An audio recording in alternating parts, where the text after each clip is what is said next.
Come here.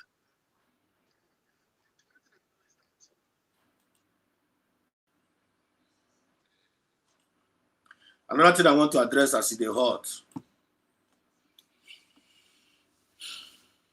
These people, they don't want to repent. They don't want to change. I was surprised when I joined one program today. Actually, not address can may address as the hot. And it's very, very disheartening that by now, yeah, you want to discipline find up on the fall back here. They don't want to learn. They don't want to learn a lesson. They don't want to learn a lesson, and they don't want to respect themselves. And they are still continuing delivering some false information to our people, trying to discourage them, trying to discredit what the United States of Biafran government are doing. It is very, very bad of them. And I don't know why they are still keep on doing it. And the one thing I know is because of they felt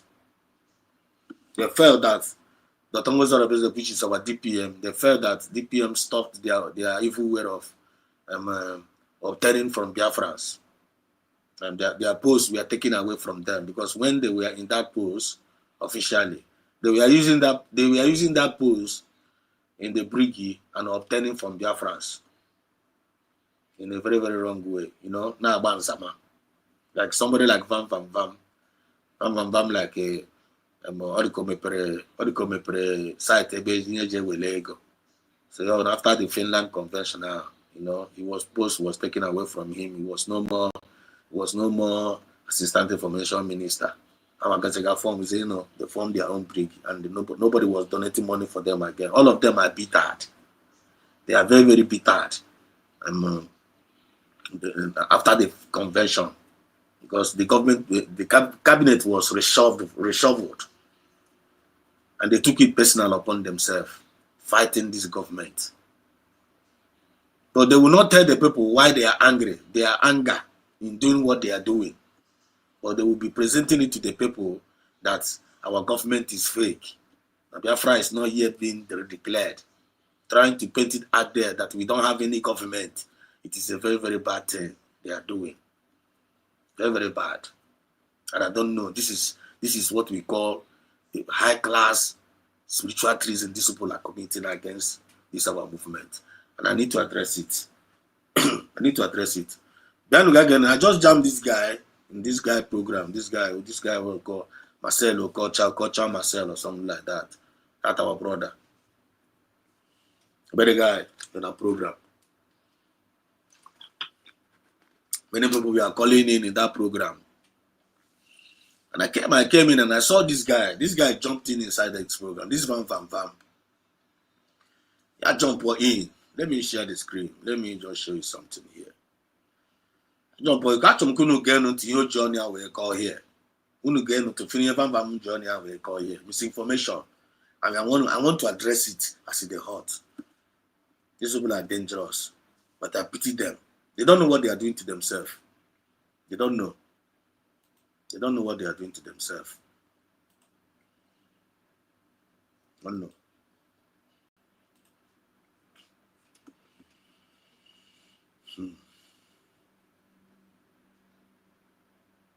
Don't know.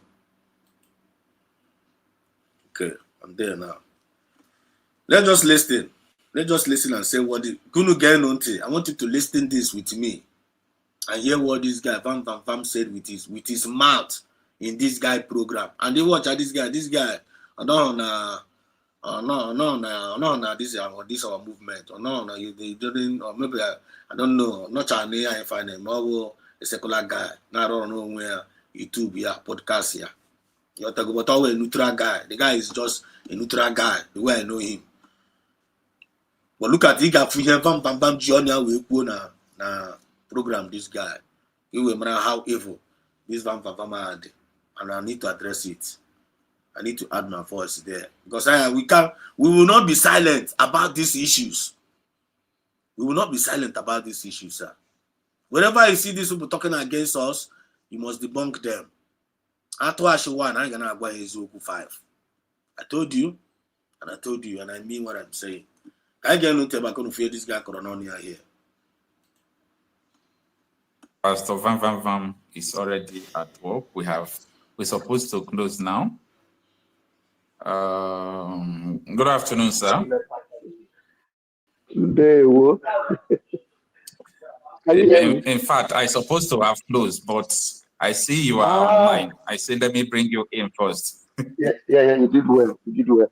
You know, thank you for joining us.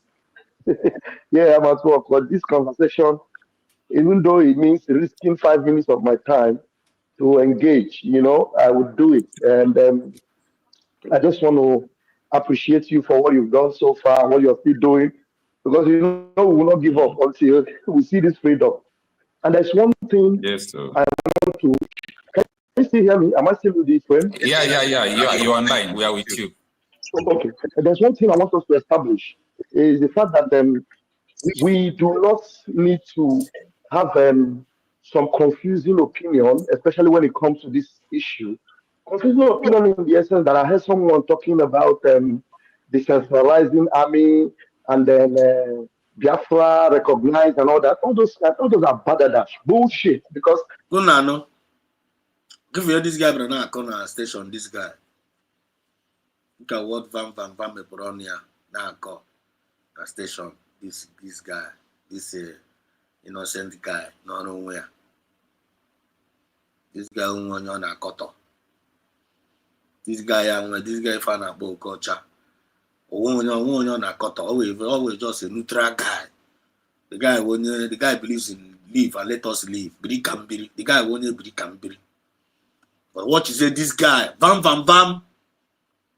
Onye sokwa we ga Finland yo. Onye sokwa we ga Finland. Osokwa we ga Finland. Also Biafran government. Biafran government in exile. From Biafran government in exile, all of us went to Finland to go and declare Biafra. And he was there live. He was part of those that declared Biafra. Fuchakwa signatory, Fuchakwa document generated there, according to the way the Prime Minister on the claim one like it. Prime Minister on the claim Chineke na about this guy. This guy is an evil man. This guy is devilish. I thought that this guy's senses is coming back. Because I'm a few of recent Ebona fire and the Nigerian government, exposing them and all that. All the illegalities and the injustice and all. He's preaching injustice against Nigerian government. But look at what this guy is doing to his own government. Look at what Yevan Vavam name his own government, United States of Biafra government. Where they declare here, and this guy is now working against United States of Biafra. Who is this guy working for? I am asking this question. This Van, who is he working for? Listen to what this guy said here. That people talking about. Listen to what this guy said here. Listen again. Do it. And I just want to appreciate you for what you've done so far, what you're still doing.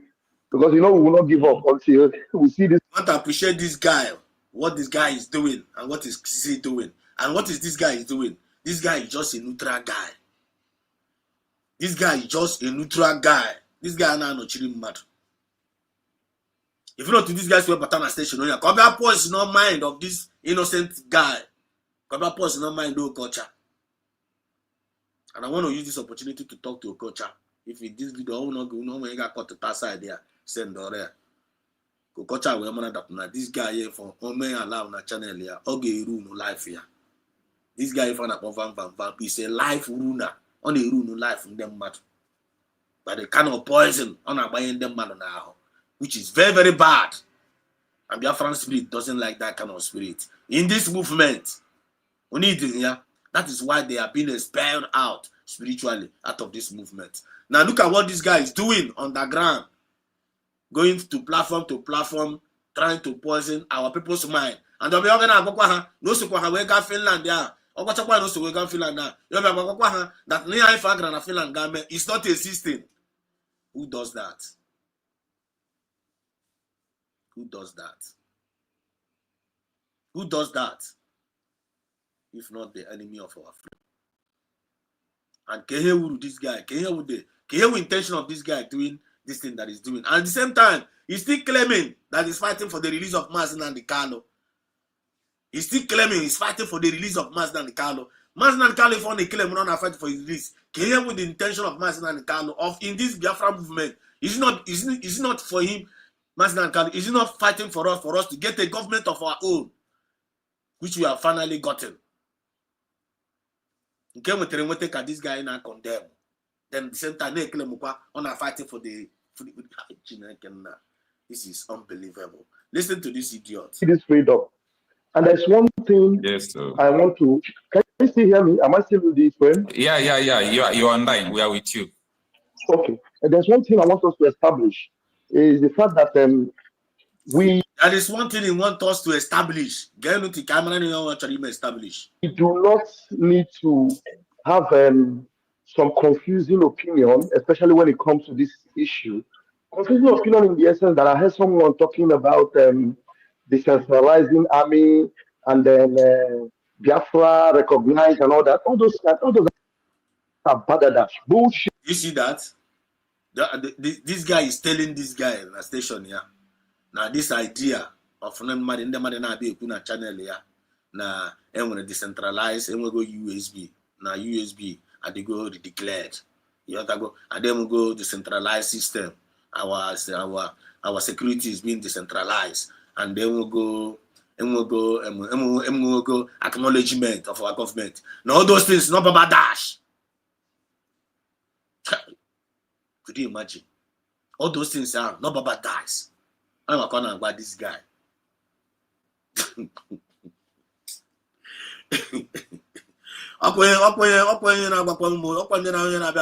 They spoke with the PM Saminepa. They spoke with PM Saminepa, and as PM Saminepa is with them. Now I'm in good terms with PM Saminepa. And I'm communicating with CM Saminepa, and CM Saminepa acknowledge them. So here if I'm a Kokita now, what does that tell you? What does that show you? And I think basically that now PM is against, and I think basically Biafra, PM is against our own redeclaration of Biafra in Finland. PM Jipakea Yibe. Am I on a Chikawata? And don't want you to confusion now. No kweba na siponya. Not on Kadiga confused about those Baba Dash anako. We can hear Baba Dash. Our government decentralized our security. It's not a Baba Dash. We declared Biafra in Finland. It is not a Baba Dash. Always yoku. And the decentralization of always yoku. So how is it Baba Dash? How is it Baba Dash? That's why I'm just can go put this in now for me to put the record straight here. Culture, if you are listening to this guy, if you listen to this guy, if you buy any of his lies lying in your channel, you buy ya buy now. Man, I forgot sakwago. I forgot sage. Because you end ere poison can ere or tapia. That is what they do. They sow it in their ways, in their misinformation. Even when I take it physically,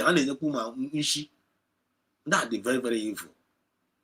Because of their stomach infrastructure, how many people mad? And honey nigga bucho one by one. Because problem no black crew. I wanna give you. And all of them thinking evil for this government so I got to declare here. Chineke watch all of them one by one. Take it to the bank. I want to be as well as we lead them to a jam or even this guy and I can appreciate it. Yeah, I go on the ground. Listen, don't hear this guy and I go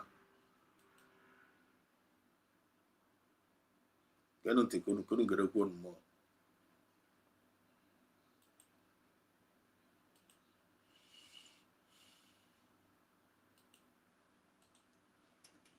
Shit, because when we are talking about freedom, and you're talking about something that is not recognized anywhere in the world. You see? This is what he's talking about. And about this guy that when you're talking about freedom. Now Finland is not being recognized in the world. No name exists. I'm gonna call it Takowatronia. I know we are fighting for Biafra. Biafra is not recognized anywhere yet in the. Do you understand? I know we are fighting for Biafra. I know we are fighting for Biafra. But Biafra and I are fighting for is not being recognized anywhere in the world. Chai! Bam, bam, now. Every day, this guy put on the internet. This guy is a fake. He's a fake man. He doesn't believe in. This guy believes when you're not fighting for. He doesn't have belief in what he's fighting for. If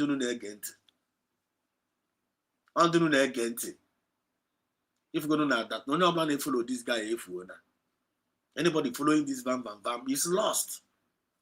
I can't hear like that. What is their own superior argument about this? You hear me from Nepo now. I'm really a superior. I don't think so.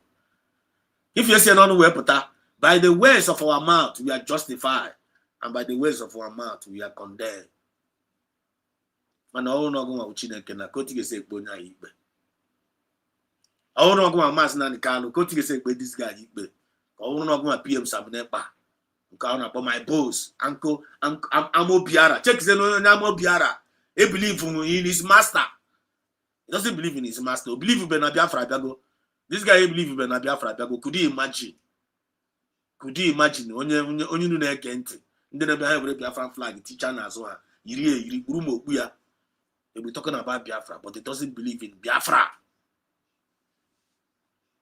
I hope we are communicating here. I hope you are getting the point very, very clear. Maybe they're confused about what I'm saying. I don't think so. Look at the people. Look at the people public address. Look at this kind of human being. Look at what is the kind of thing on a misinformation on a passing na station on also.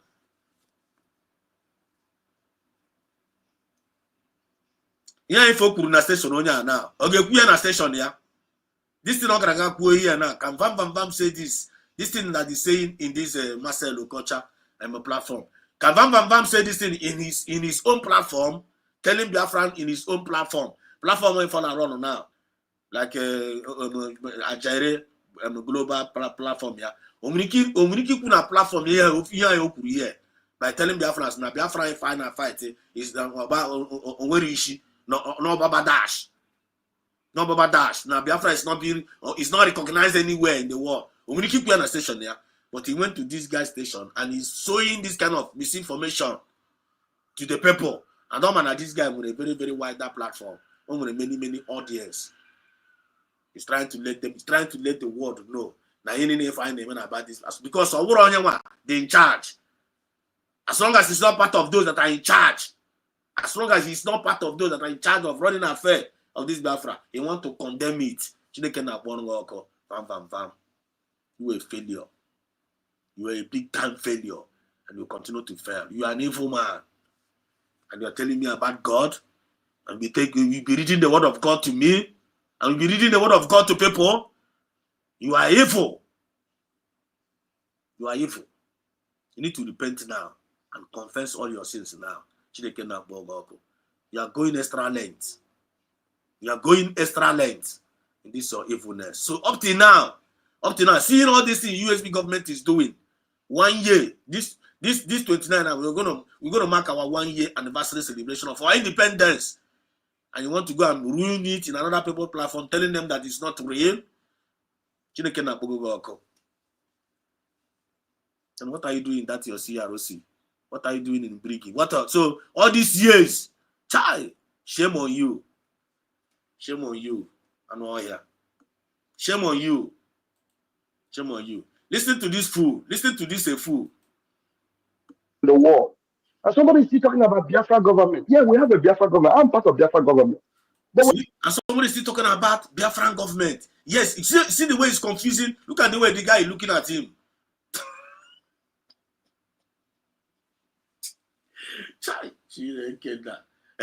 Yes, and when somebody is still talking about Biafra government, yes, we have a Biafra government. I'm part of the Biafra. Part of Guinea. You are not part of anything. You are not representing us. Bam.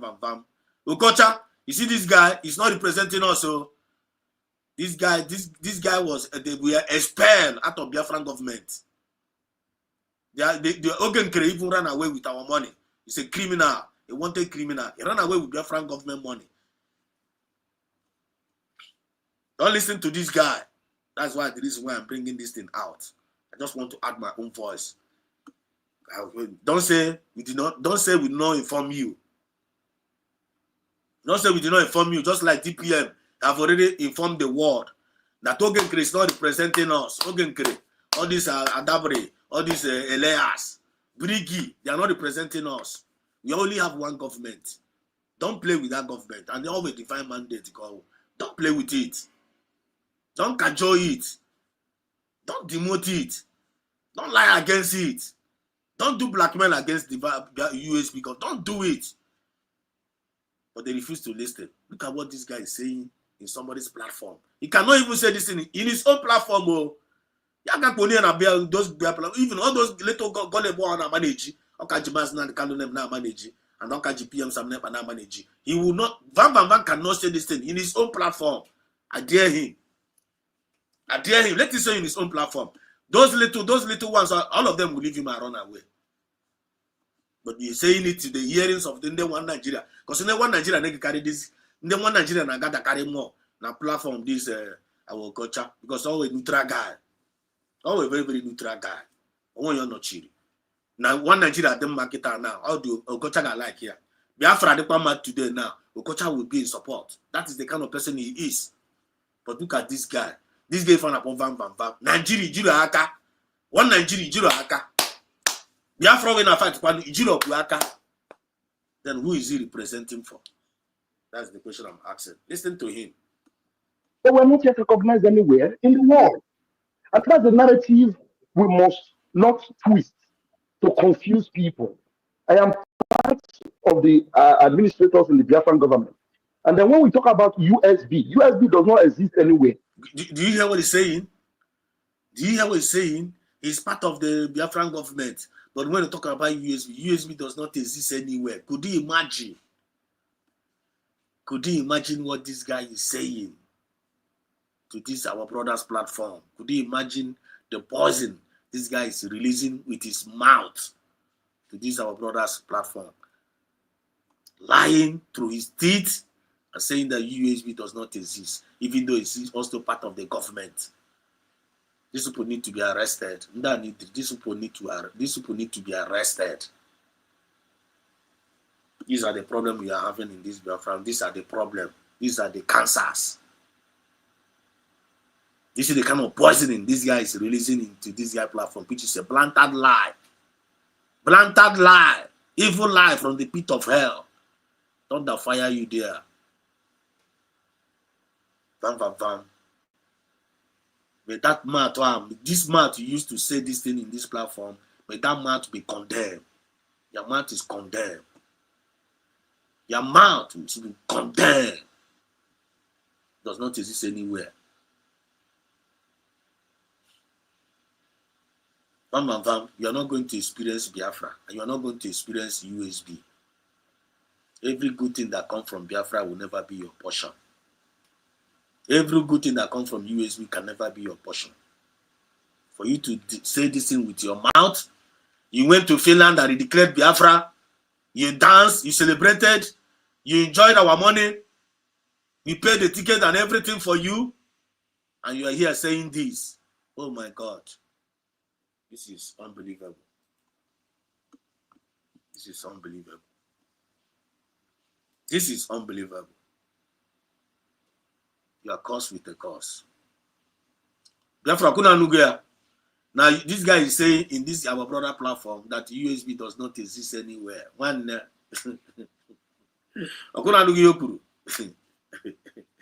let's continue to listen.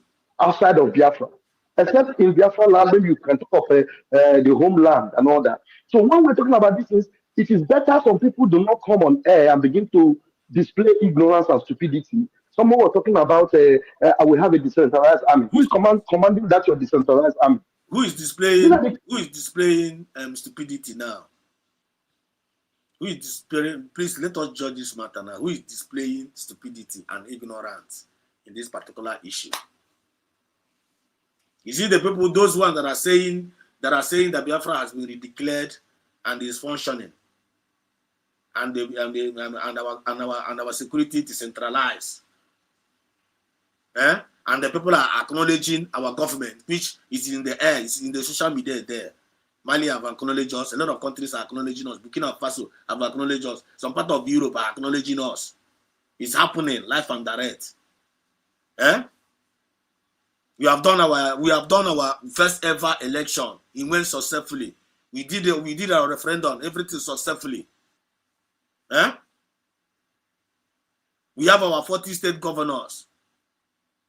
Then this guy is saying that USB is not existing. Then what did this guy get in Finland? Can somebody ask this man, what did he go to Finland to do? What did he go to Finland? Now you know that this guy did not go to Finland to redeclare Biafra. He went there to stop the redeclaration. Now do you catch the code now? This guy went to Finland to stop the redeclaration, to stop it. He didn't went there to go and redeclare Biafra. He went there to be a stop to redeclaration. But they went there, they met what they did not expect. Biafra was redeclared, and the whole world saw it. Let's continue to listen to the Okoko. Confusion now, people should not be coming up on international stage here to display some foolishness and stupidity because you want to patronize some idiots that are trying to make themselves relevant. You don't need that. What you are saying now is very important. You know why what you are saying now is very important? Because there are some agenda to push narrative that the insecurity in Nigeria is everywhere, so that Donald Trump will see that, oh, it's not only these people, it's not only these people. There is an agenda to also push the narrative that Christians are killing Christians in the Southeast, and so on and so forth. So that is why we must not allow people to. Okay, if you go to these guys, we have area brain here. If you go to the guy who is professional. I'm coming, princess. The guy who is professional in his skill. But this guy, I think I found public academy.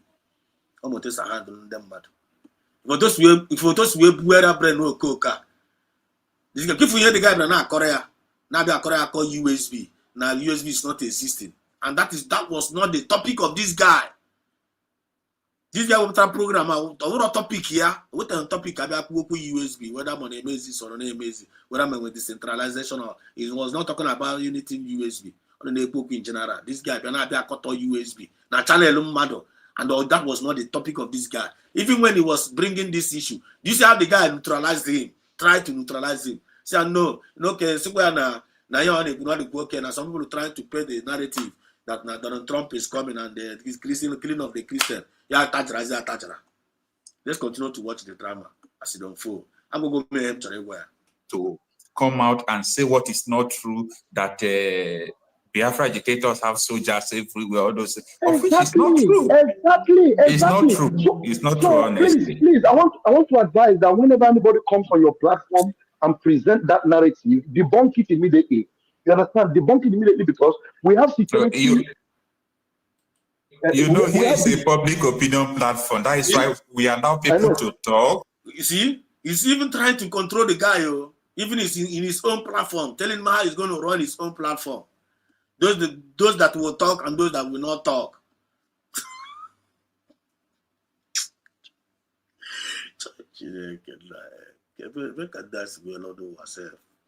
This is unbelievable. After talking, we'll also share our opinion. That's exactly what is teaching. They try to use to nail our prime minister, who is actually fighting. The guy tried to stop him. Yeah, continue. For recognition and fighting to see whether people would protect themselves in the homeland, encouraging people in the homeland, just like Danjuma encouraged, that people should protect themselves. That's exactly what Mazinam Dekano advocates for, and Simon Ekpa advocates for. Simon Ekpa is not leading any army. So when you are talking about all these things, and then there is one psychopathic psychiatric woman somewhere in Nigeria. You don't need to talk. You don't need to. Could you imagine? Could you imagine Biafrans? Could you imagine Biafrans? What this guy is gushing out of his mouth against the Tongoza Rabeze, against USB government in somebody's S platform. Could you imagine?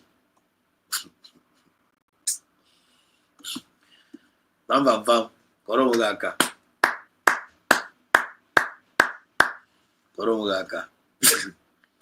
For your mind now, bam bam bam. For mind, they are not going to feel it. For our mind, they are going to feel it now. No, no, no, no, no, underground. Yana Nusikita now, going underground, in our points in the gas minds of our people. But they came late. They came late. People to the guys we were now when you don't need to curse anybody, insult anybody. Just say your mind, say your own opinion. I'm gonna have a party one mad.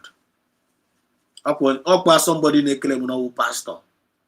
Pastor Van only claim no pastor. Look at the way she's disgracing himself out there to the world. Ebona Choko walk or down the Tongozora Base. Which are the Tonga Base to throw away there. Do you understand? Because they are bittered, or they bittered. Ebo say about apricot. Ebo say about apricot. The same mindset I IPO Jina no Biafra go to Bubatana bricky. Abazena government are caught on that chain. Because this one now, this current dispensation now, if you want to serve, come and serve. Nobody is paying it, but no one you now pay over. Come and serve. But if you actually make appreciate, just come and serve. You serve or serve, you feel that you can't go serve. Give it one to a gap. On your side, no cheap way, no. I will have a better way you were. I will have a better way. There's no permanent position. Now this movement, when there's nothing like position, not going where. You president of Cameroon now. That is the mindset. Some of them corrupt mind. Some of them, on the post. This is when they post EG. Can you also? Heavy dog. Again, they went in such a way today. Of course, because of an position. Of course, because of an select here as one of the cabinet member after the government. Yeah, be the plan waiver. It's not supposed to be like that. It is supposed to be like that. Which means only before John will be when John on the movement. Which means only baro. He will be baro. They are John on the movement. Look at what this Van Sinonia were in Apota. And another man's platform against government also by way big do. Chai. Listen to how the guy talked to him. Listen. Cost anyone. Like, calling that Biafra army is not decentralized and all that. If people are doing things back home, you can encourage them to protect themselves, but not for you to be presented. That decentralization can way you will up till now. Decentralization. Even at this particular individual, sir, are not progressive at all. And I like any progressive. They don't like progress. Eh? Why in them get you with like this? Why? Okunu tro no ka uru na army uru no so n'Imo state ya butuso ya na gentle Yahoo. Then other state of other Biafra state agbarazi aka this year open. Egudi na agene nwete ka na ebuba ya n'Imo state. Ka source of gentle Yahoo ka were ya just without decentralization. Okay, decentralization and the way you were. Look at what those that party onwe ya. They disgrace onwe ya na public. In the name of not today bring it Tongoza represent down. Vam. Zukwana ike.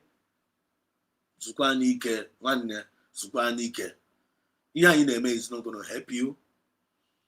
This thing that you are doing is not going to help you. It's not going to help you. You are destroying yourself. Vam. They destroy you again.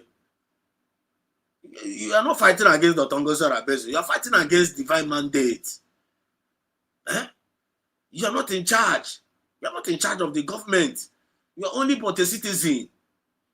You are only but a citizen. Van. Why are you destroying yourself? Can you be go again? You ain't gonna ga koro kocha na. You na koro kocha megini. Kocha bia kotawazie ngozi. Bia kotawazie USB government. Kotawazie what the USB government is saying. I want to get a chief. Koba Sorogo Kotawa USB government. You fail. I want you one now. Kocha why warrior nala. I want you one ya warrior nala. Biafrans, millions of Biafrans all over the world. They are with the United States of Biafran government.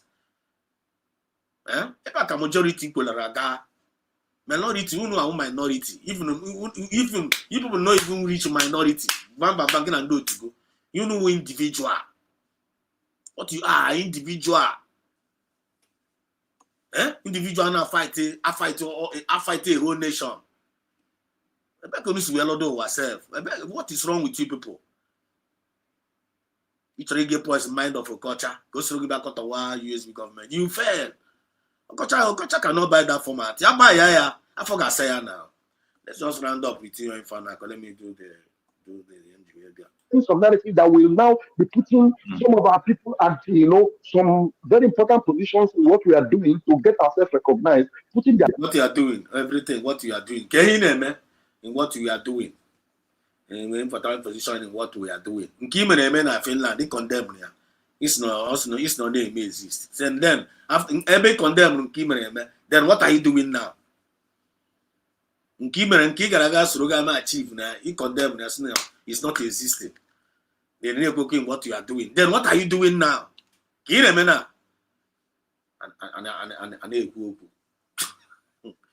what we are doing. They need and then what we are doing. Not the guys in yourself. Now just to put on like this, keep up one in our but I got trash. Another man station. Lives in danger, and whatever they are doing to get our name to the very important channels in this world. Mazin Namdekan is doing that. Mazin Namdekan is doing that. In fact, he's fighting for an appeal. Every time Mazin Namdekan is doing, Sabaneba is doing. He cannot talk about it. When every time you are counting on one Mazin Namdekan, you are counting on PM Sabaneba. He's counting on the one Mazin Namdekan is doing. You are counting on the one PM Sabaneba is doing. You don't want to talk about your own. What are you doing? You. What are you doing? Go on, van. What are you doing? Apart from what Mazin Namdekan is doing, apart from PM Sabaneba have done, van. What have you done? What have you done? What is your own impact to this government? You claim that you are even claim that part of the government. Now you say we are part of the government. Now you are no more part of the government. What are you doing to make sure that Biafra is not? What are you doing? You're only castigating. You're only condemning the ones that are managing doing something. The ones that are doing something, you're only condemning them. But you're not telling us what you are doing. You know, from one platform to another. It's all right. Bring it on. We are listening. We are listening. We will go. People just want to. Look at the Van station number. Look at the Van station number. The USB is not existing. There's nothing like decentralization. There is nothing like seeking recognition. Could you imagine? And you are waiting for Mazin Namdekan to come out. You are waiting for PM Sabaneba to come out to continue from where you stop. Chai! Your job. And I call you shameless human being. I pity those that are listening to this Okoko. I pity them. I'm telling you. See you, my brother. Kano, you're welcome. It's a good day. Your friend has said us. My brother, thank you. You're welcome, my brother. You're welcome. This guy, one that shall never sees you. I thought that this guy, Brenia, who receive Wago sense. I don't even know that no changes. Vagabond and groups and individuals with that sense. It's with individuals. What to get poison in the mind of this guy, yo? And this guy is an innocent person. You want to go and poison his mind? Just want to go and poison the mind of this innocent broadcaster. Now, why Nigeria them are the okay? Only who against the one Nigeria. Biafra them are the okay. Oh, a very neutral guy. Peter now, this guy now one Nigeria vam G naka. Biafra when I saw each one will condemn and he believe on Naya. It's not existing. I'm really checking out Google and one researcher. Couple with go 247 Johnny Kurunu, not condemn USB. Shame on you guys, useless idiots. On the freedom fighter or freedom fighter. I know our content creator. They say no one the freedom fighter. You call us content creator. Then go and say freedom fighter. Look at the way you are messing yourself up there in the public. Freedom fighter. Freedom fighter that is waiting for PM Samaneba to come out. I'm waiting for Mazina and Kalo to come out for you to continue where you stop. So Mazina and Kalo no come out, PM no come out. I know reason why I surrender to the Fulani. We will now surrender ourselves to Fulani because Mazina and Kalo and PM Samaneba is not around. If PM not around, we're no longer going to defend our land anymore. I also saw Toyin and Cat Corky now look. Then other state they may say again, thunder fire you. Because soon as you ever enable Banabi, you know what percentage you naked. As in then I communicate men on the ground. Dara.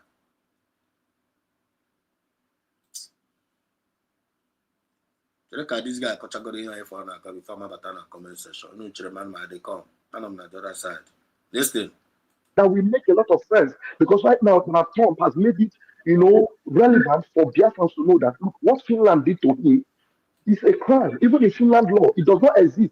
What they did to Simon Ekpa does not exist. Yes, sir. So maybe some other time I will try and schedule a time whereby me and you and some other people will have a very, very broader narrative on social media so that people will not be changing the narratives as we are focusing right now on Nigeria going down. Ogocha, the mistake you're going to make is to allow this mediocre to come and run program with you. This guy want to, you see, you will lose followers. You will lose supporters himself. This guy is a very dangerous human being. This guy is a green snake in the green grass. Don't take this guy serious. This guy is a chameleon. Or a dog. The dog that although is come back to his vomit. Oh, he's not a serious guy. He's not a stable human being. You let go. The guy is useless. All you need to do is to kick this guy out of your station. You have a station. You have a station. Or come with a station. Or come with a platform. Bam, bam, bam. I thought you have a platform. Go to your platform now and be talking this rubbish. Go to your platform. You be talking this rubbish you are talking here. Go to your platform and talk it. You know, get platform again. In a chance, you get a mentioned program. You actually get pause in their mind. You fail. If you not like, make you recruit 10,000 or 1 million bloggers against USB. We are not going to make any progress. We are not going to achieve our aim. You people are too small. You don't even know whom you are fighting against. You are fighting against divine mandate. Okay. Never necessary. Finish nonsense saying that. Because Donald Trump need to come and do the needful in Nigeria. And I have a lot to say, but I want to encourage you. You're doing a lot. Thank you for giving me this opportunity. Trump to come and help you. You're waiting for Trump to come, Abi. You are waiting for Trump to come, and at the same time, you are against USB government, and you are against decentralization, and you are against recognition of USB government internationally. You are against it, and you say you are fighting for Biafra.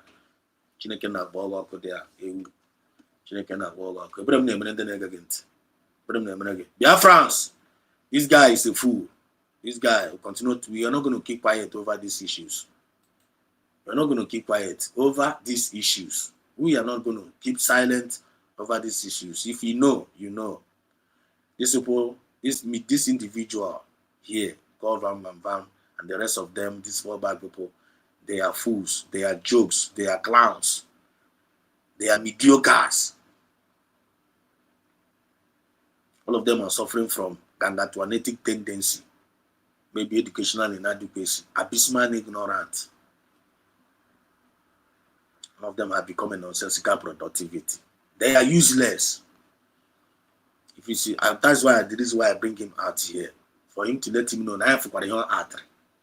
Hopefully no zoro. Ograga here. Ebana and Kocha, Koga to because him Kocha with a bigger platform. Koga post no mind of them mad. Never the man and I the chamazin and care. Or see Koga da Koga Rog. Koga Rog okay. When Onobla go for go today. Igakwaga go the ogwoke. I forgot Sakwage. afọ ga-asakwa gị egokwa n'ọgwụ oke a vamvama gagharị na nke okocha today don't buy am o don't buy am don't buy am ịgaga gee ya afọ ga-asakwa gị nke ọgwụ oke ha gara gara si jentu yahoo ya na butuza afọ kara asa up to today sọsọ Chineke na mama ebe ha nọzi ihe ndị a na-ere ọgwụ oke tụchachịa ka ha na-ere n'ịntanetị igoro ya we have only one government USB. Anything outside USB is fake. It's fake. This people is against USB. You're going there to tell them, say USB is not existing, decentralization is not existing, there is nothing like recognizing of USB. Nobody's recognizing USB. But it's a freedom fighter. Okay, freedom fighter na korobishia. Yeah. Actually, because even though I'm at work, but you try to, stretch this your program because you want to give me just space to speak. Thank you very much, and I have to, leave it here. God bless you, my brother. Orena dị ọgwụ oke ọfọziri ndị na-aga igo the thing. So mụa orego the thing abi orena ọgwụ oke ya the guy aganagharị ọgwụ oke ya dị ya so anyị afụgo dị ọgwụ oke ọ gara agagharị ebe ahụ anyị abụkwana ndị mmadụ onye gụkwana ọgwụ oke a igo dị ọgwụ oke afọ ga-asakwa gị ọkwa ọgwụ oke ka ọ gara agagharị dị ya egokwana ya ahụ don't buy it and don't say you're not one.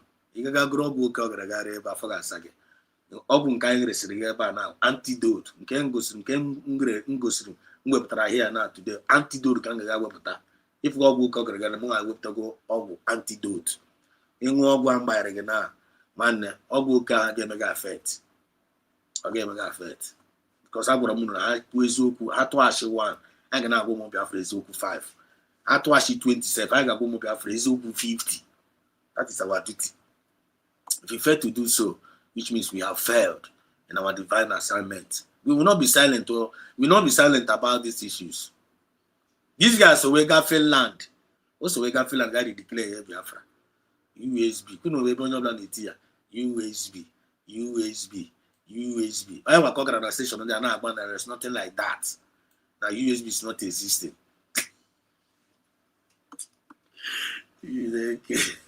Well, that's out of my head. Yes, so you when you pull us there.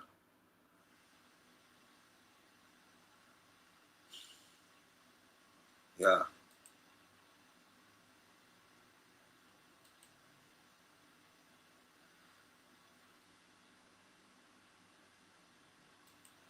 Yo. And special. Vam vagabond is not even a Biafran. Let him ask his mother whom his mother is. That is where he will start for now because he is not a Biafran. And the guy will go. Whether I'm a Biafran or a Biafran, ya behave well. Let him behave well. This Biafra is not even our USB is not even meant for only Biafrans. If you believe in what USB stands for. If you stand for what USB stands for all over the world, you are welcome in the United States of Biafra. USB stands for Ambassadors of Peace, Fairness, Equity, and Justice and Progress. So here, Vam is not representing what USB stands for. It's not representing it at all. And that is why Biafra's message will kick her out. So here, knows the Kitan, I knows outside the Kitan, and there is okay. And that is the way you get you may understand. You get water off ma. That is the only language you get you get water off ma. You have the music and all okay can ere. You believe for no. All okay they are. You know, you bless you on when I put any information on all okay. You go there, I forgot Sage. So don't. I for an Ebana call that and I have a call that Biafra antidote. Ya na-eme winye antidote ka anyị na-enye nwanne nwa ya ndị nọ poison a ga-eme ga affect. He is not a Biafran and will not do anything Biafran to destroy himself as he's doing. Confirm my brother. Kanu says what you see Vam doing shows his conscience is whipping him badly. Vam and his likes are realizing that USB is gaining the trust of the entire Biafra. So yes, say what that platform, okay now. They reduce the popularity abi. I want you feel. Ebe Biafra say USB can go popularity from Biafrans. You might feel say Kogagazi on a platform the guy raise on okay. So that the popularity of USB go decline abi. I be late now. I be late. The more on the radio, I want antidote kind of area. I talk about can antidote. Atwashi and I got cook chalice around wopita na ya. I know I got cook our own truth wopita kwa na ya. I'm a kind of man now. So let them continue to cook their lies. We'll continue to cook our truth. And the truth will always stand the test of time. Izoku won't. Anyhow, you cannot twist those Izoku. So, yeah, if I name make them not stop. Oh. Let them continue. The more they shit the lies, the more they shit the Izoku. I only got about your soccer in Izoku here. Aka, special. Special says Aka, Akubola. That is why his own channel is chasing him to his. I'm gonna channel yours again twice. Are you getting all okay? You okay? Allah Kubola Vanva, Allah Kubola Vagabond. That is why his channel has rejected him. Okay. Cool. Ngozi Morin, they will see you. You're welcome.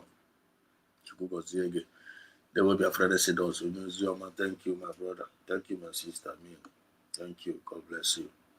Benchika. I see you. You're welcome. Good morning from here. So good evening, Mazen. They will. Ali welcome to Kukoziege. Ali welcome.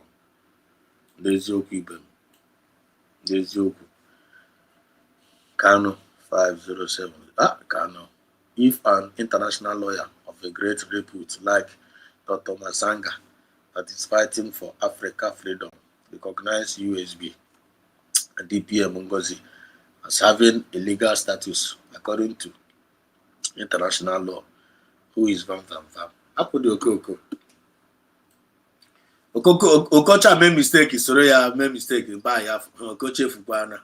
Onye ọbụla maka Okocha ga-agwa ya, make you know they welcome that guy to each other. That guy will virus. Nico. They will greetings all the genuine Biafrans all over the world. They will. Nico. Master said us. They will. Nico. This is my first time I'm seeing this name. I'm hearing this name. Nico. Is this your first time of coming to our program? Nico. They will Brikwa. But is this your first time? Because your name is like this is my first time of hearing this name. Nico. They will Brikwa, my brother or my sister. Ngozi Muri. Say Vam is from Ipapa Hill. His name is Asabola. He didn't know anything about Biafra. He's common criminal. The guys also like USB are they exist. I want to conquer that there. But for us like USB make exist. And there is nothing like recognition. Hi, Chineke. Guy Puraro.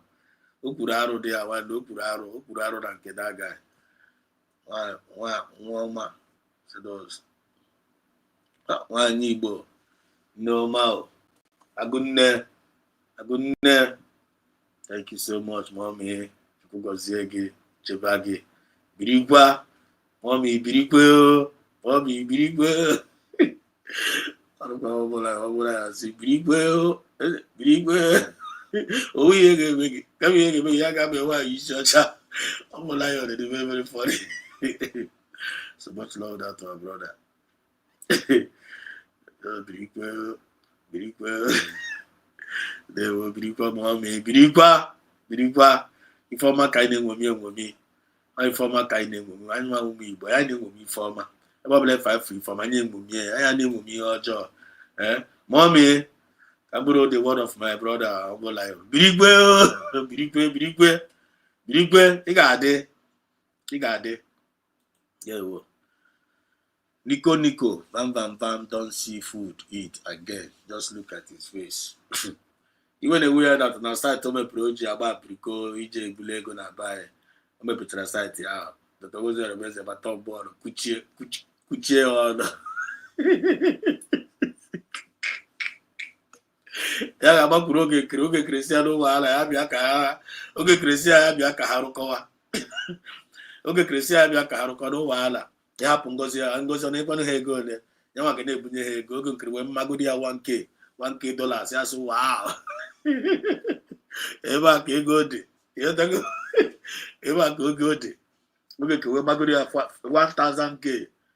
1000k dollars ya tie amakwa ya 500 na-amagharị ya ego every month ya file na omega arrive oge nkirisi nwanne ego ya na-amakwa unu na the reason why ji enyekwa unu ego ahụ awụrụkwa anọ ga na-eri ego unu ga-akpọtawa customer unu ga-akpọtawa make convince Biafrans yotago convince Biafrans ka abịa na gọọmenti ka ya nwa ka onye ọbụla mee acknowledge everyday oge ke dị vava nwa na-agba egbe ọnụ oge kre respect oge kre is a man of integrity. If any man can be like okay, ya call the thing two boys, some Biafra lari.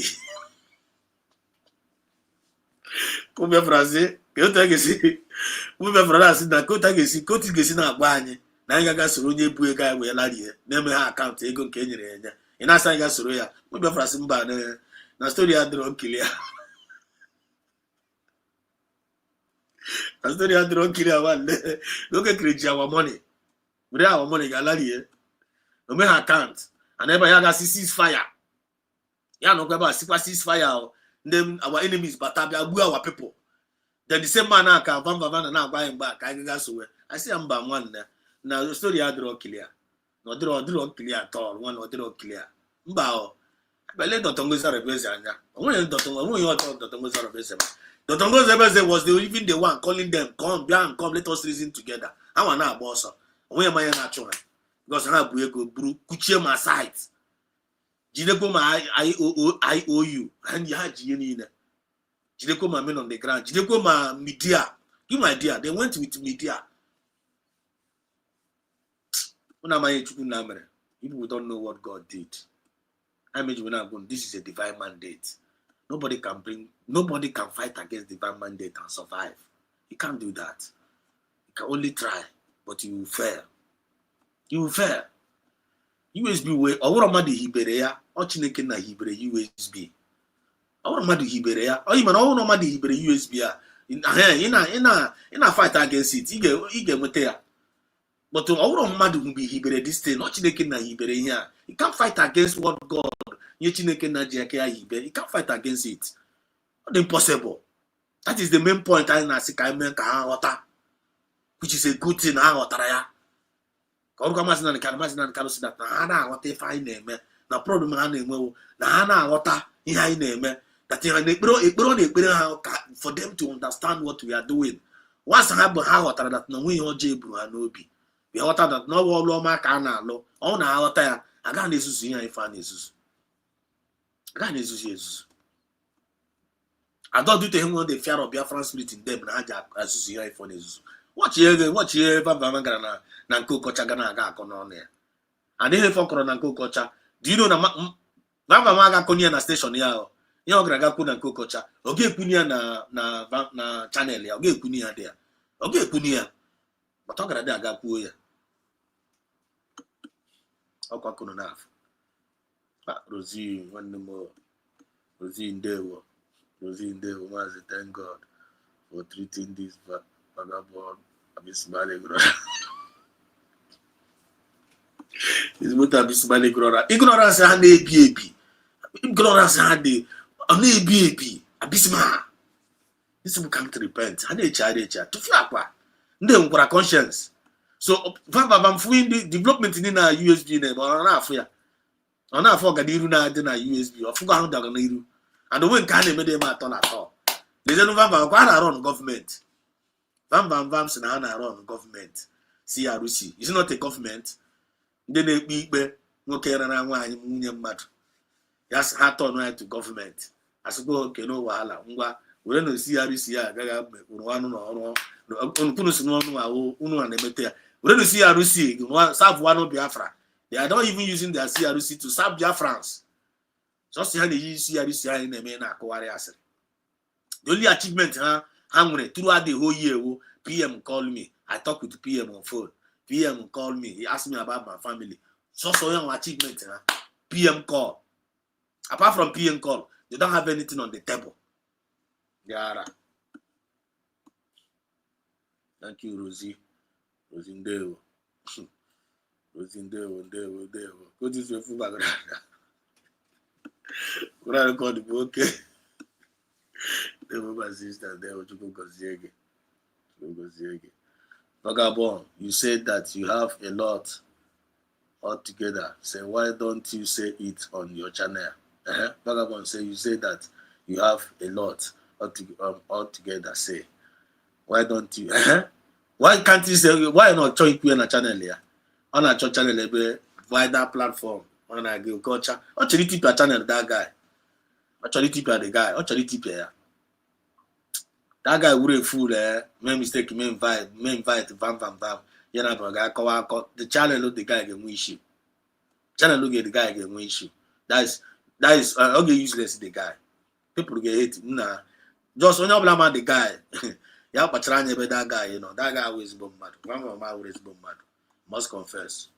Always bomb mad. That guy went conscience at all. Okay, from the tongue is the best in actually. You get mecha power, you get mecha tiempo, you later get regret. Every evil word that you are spoken against that innocent woman will backfire against you. Go on, vam.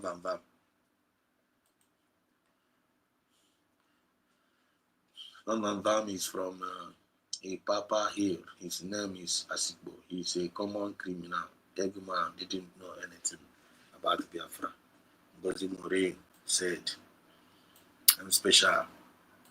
Special says, Vagabond start from asking your mother to tell you the tribe your father from and the Benin Yoruba line. Okay, for what I want there, but I go na achro. I put we go now, we go Igbo now. Now Igbo, how's Igbo? That they are not, where's the boss actually belong to Igbo. His own channel, way back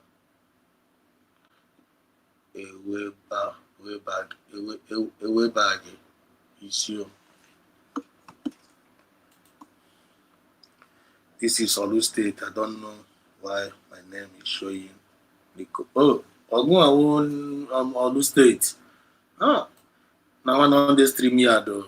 This StreamYard in the Buhari any na all StreamYard na cause my brother Olu State on this StreamYard in the Buhari. I don't want Buhari can say all these things. StreamYard. Natago. And batazi the email. Nico. Okogun Olu State. What Nico Dika, what is Nico is a bear. Olu State. Nico is, or we have email go. They were Olu State longest time. Good to see you back. Thank you, Mazi, for treating Vagabond, Bisman Ignorant, and myself happy culture program. They were mommy. They were more. Vam, the factory worker is just the hustler under Biafran freedom. Biafra when a buba. Biafra name exist. Once you say that USB is not existing, which means Biafra magazine exists now. Watch out the guy. Okay, freedom fighter. Tomorrow you still talking about Biafra. Shameless human being. You will still go to his channel, will talk about Biafra. PM Samonepa, Masina Di Carlo, Nigeria people, this, that. You take one organ and mad or not. Chat Fiagua. These people are disgusting. So debunk. The nonsense. Sharp.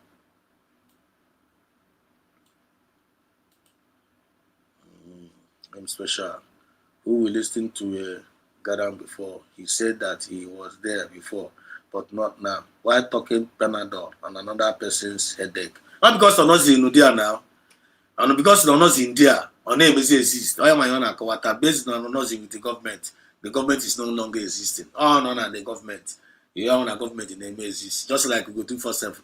One or the only amazing up or no magazine exists. I don't mind this. Don't mind what come here. I'm gonna go out this open now. Probably for Hatrash will be here and put every record straight. And that chera each charge a latch her back. Or say charge can nature. Each charge a nature and a latch her back. One you churcha. Azuba said that your manhood is not working.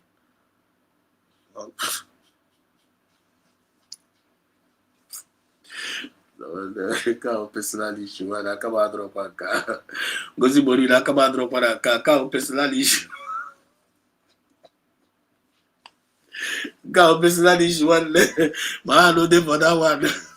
Us now Akura Buyala.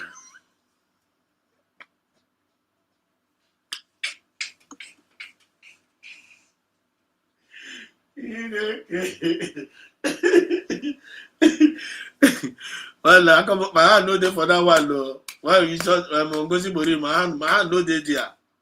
That one a personal issue. Us here yala. My hand no dey there because Gocha run from bad luck. If you want to, your talent. Money, ya. What go ya? Ogara koro. Yogara na nkoko chagare. Ogara na nkoko chagare ogwu oke. Ogwu oke ogara.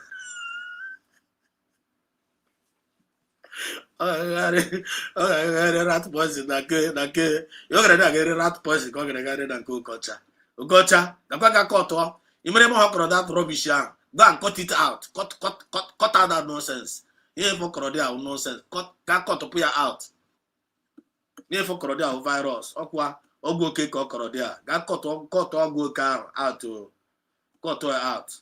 Okwa is good advice ka dey nege. Orukwara ge feel nege happy kwa ge happy aka basage. Pierre, the Pierre called me at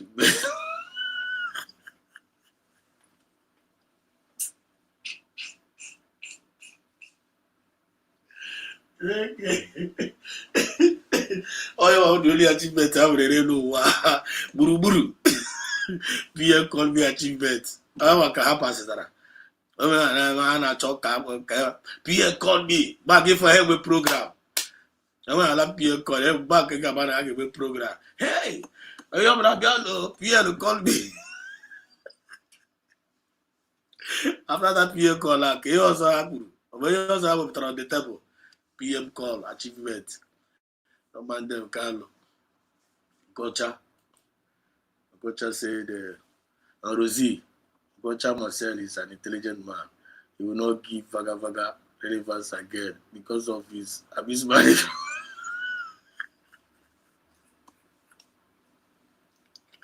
It's better Rosie, he did there. He did there. He had the code. Excuse me. But the code. There we say Ngozi Mori's Vam channel is no longer working. It's now running to people's channel doing saga.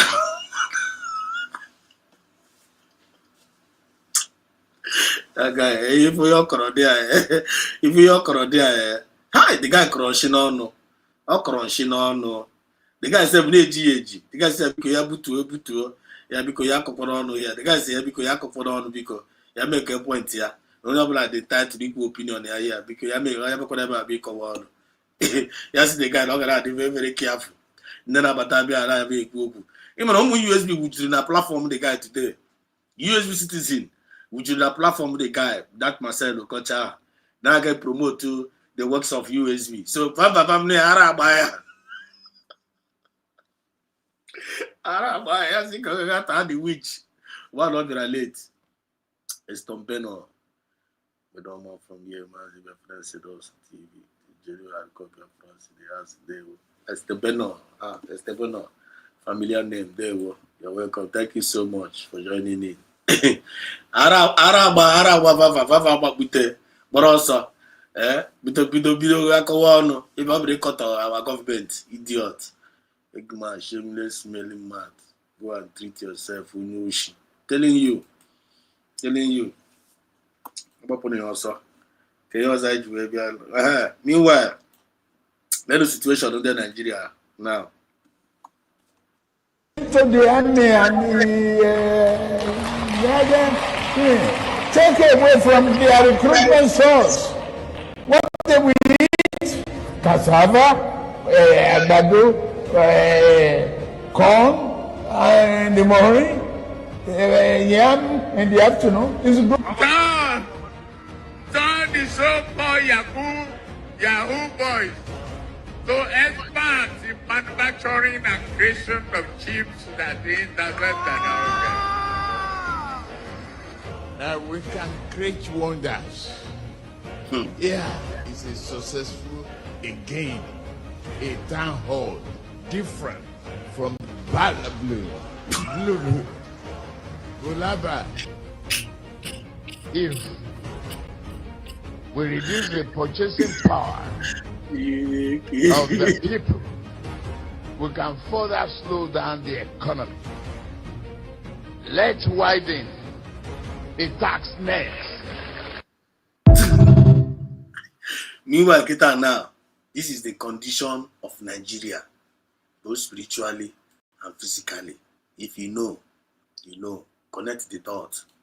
We will not be silent about these issues. I ain't got the silent about these issues now. I ain't got the silent. Yeah, what the condition of Nigeria. I keep for the man is you keep for they also what a joke.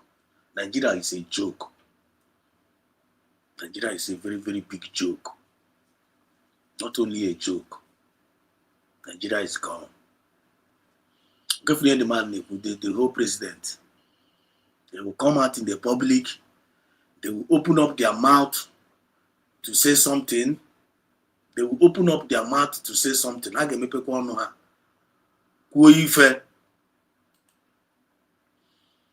I can make people know how something. And they will not make any point. They will not make any reason. They will not even make any any reasonable something. No anything against Jinaka. Why their masses are dying in masses. The masses are dying in masses. And they know they touch their mind. They know they touch their soul. They know concern you. They don't even send you message. You see all their senators parading around with Abada. You go to their chambers, they'll be making noise like monkeys and baboons. Whereas their masses are dying in masses. No conscience. Now we have only one government. We have only one government. Ilayi na sumonye go lende kono na afu. Iga afu mazina ni kanu there. Iga afu PM Samuneba. Iga afu Dr. Ngozi Arabeze. Ile kwa ya na their side iga afu kwa. We have only one government. We have only one government. Am I hear this a corrupt system? Am I hear this corrupt government happening? They now went and which I almost most of the time I now remind the room here almost every day because our people are very HFO.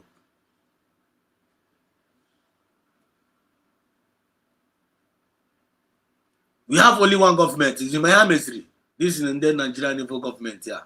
Miami is the hanga recruit to the current strategy of the Nigerian government is to go and get use of our selfish ones among us, recruit the selfish ones among us to create parallel government. To create parallel government.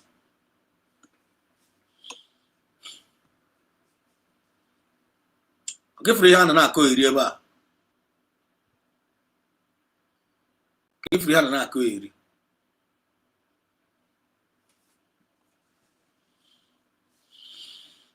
They don't have any solution to their own government. They don't have any solution. They don't have any solution. I believe for harmony. They have any solution. I believe for harmony. My memory is not busy. Yeah. Wait, hang on. I don't know what's going on here. Think about Pezi and Pen now. Is there no Cassie, Pezi and Pen?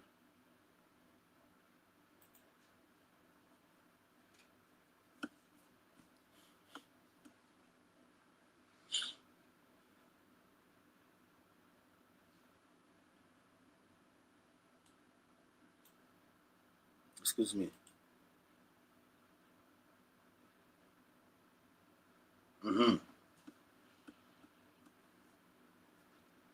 Go check it on my this thing. Mama, this thing I hang video hanging corner. Mama hanging corner hanging. Check my video. Corner put off. Can you see on the clear there? The voice. Check the voice and the video. I go okay. Okay. Imagine this evil government team and I got recruit the everyone among us to come and be creating unnecessary groups and parallel lines. Because they can simply find them always humans and they pay them hugely, a huge amount of money. How come he's go to come and cause commotion among us? Why are you for getting Zuzuari? Why are you for Vam Zuzuari? Why are you for why we shot chat? Why are you for Para? How I wish no go 247. I so much love that man. I don't the amami etiri no the on one for amami etiri go 247 at that thing now. Just to go 247 and that mean na abam. So much love him. How I wish Chineke na save go 247. Save for that is Chineke na go where akaya. Come on that no more Biafra for ya true. Because at least in the midst of them, I don't know if you through conscience. I'm a senior by Tanzania and even and keep by as well. I'm meditating with them. But I don't know you will be. You don't know for the love I'm with a neighbor. You feel that no, in for job, one go. We told your child, love I'm with a neighbor. Or Kapa you will be. Go 247 continue.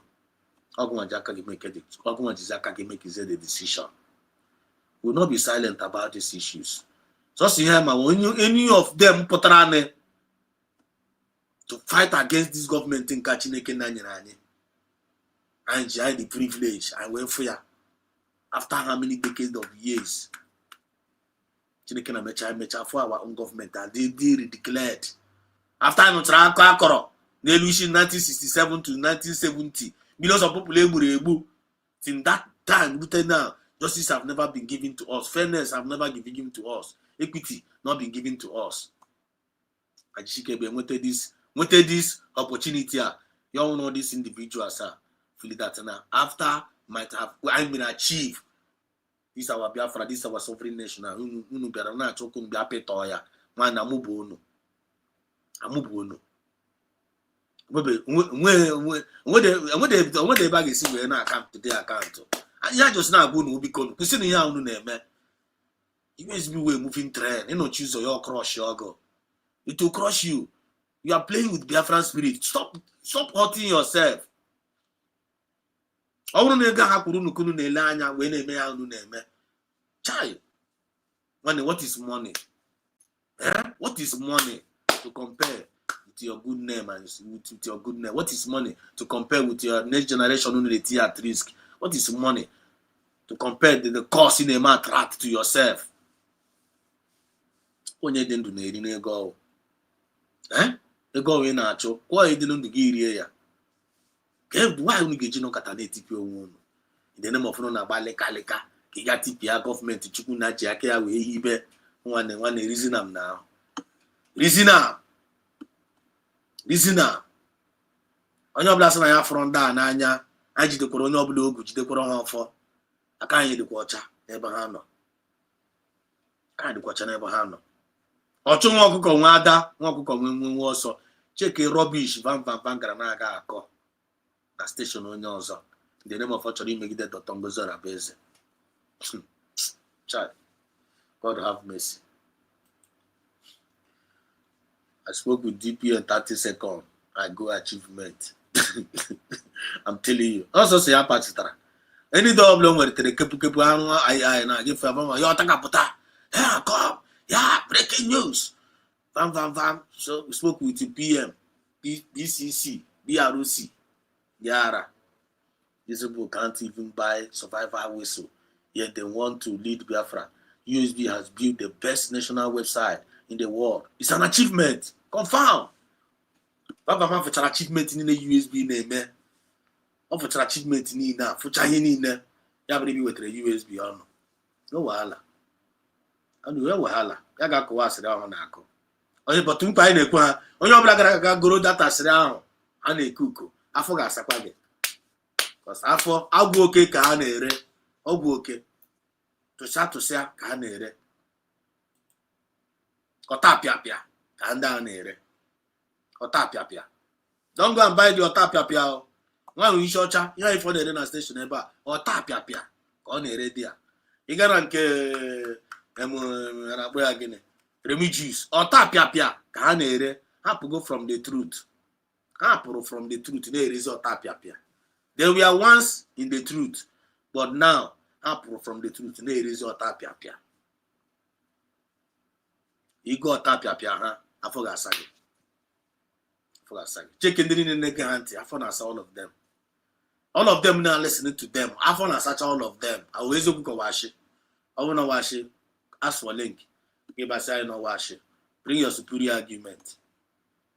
You will not be silent over this about this. If you know, you know. USB is moving forward. And there's nothing anybody can do about it. On a move forward. Because such Chineke na Iberia. And the reason why you Iberia not move forward. Oh Iberia for redemption. Oh Iberia for our liberation. And all is mind, all is will. All will Chineke na anyway be free. Always intention. So nobody gonna stop it. So you need to draw near to me, then you want to draw near to us. I want to draw near to you. You want to draw near to us. We are drawing near to Biafran spirit, and Biafran spirit is drawing near to us. When you care for an apple van, in a choke draw near to Biafran, don't draw near to Biafran spirit. Don't listen to them, oh. Don't listen to them. Find me with them more. It's the bono. It's the beno.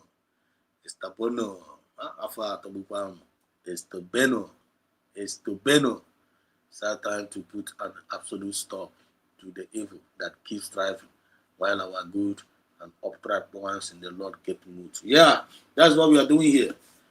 That's what we are doing here, my brother. So that's why the title of this tonight's program is We Will Not Be Silent About These Issues. We are not going to be silent about these issues. These are witchcraft. Suffer not the witch to live. When they are against your freedom, they are against your life. Are you listening? If anybody is against this, our Biafra movement, is against our life. Anybody is against our freedom is against our life. Because no life, no freedom, no life. Check, who is that guy working for? Who is that? Who are they working for? They say USB doesn't exist. But they went and declared USB in Finland, though. Also,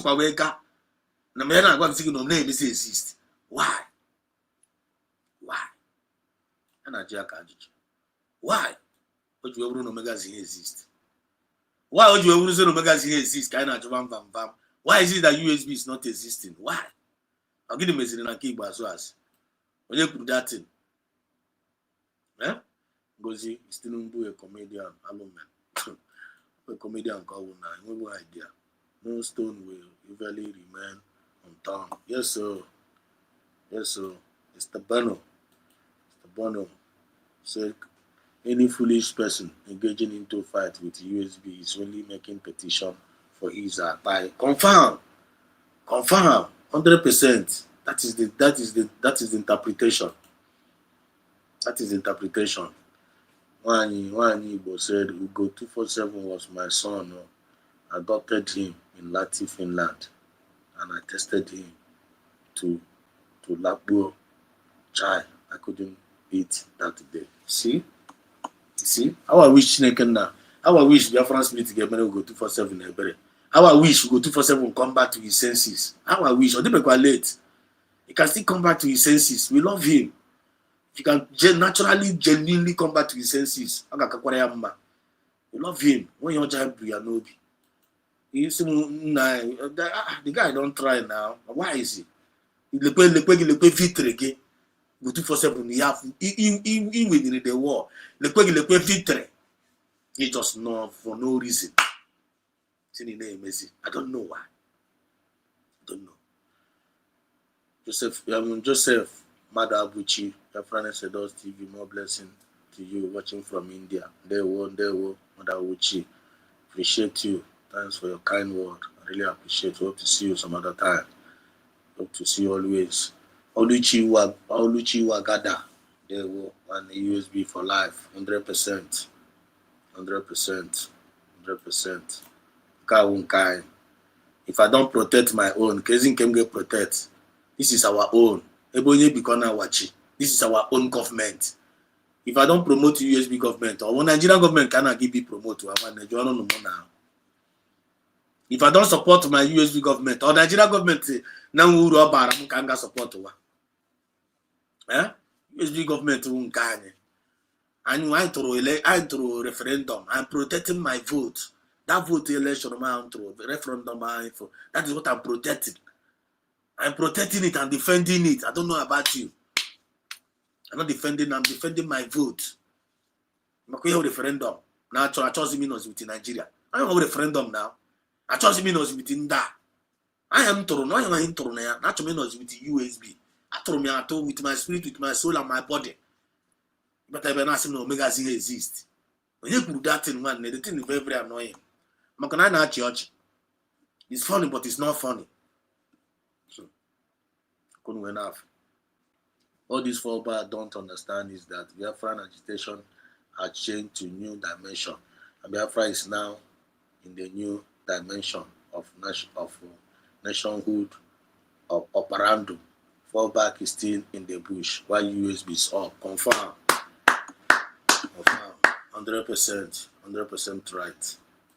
Yeah, about one also. So now, I don't know. Let me read out this first. Can go to this? Let me bring out this first.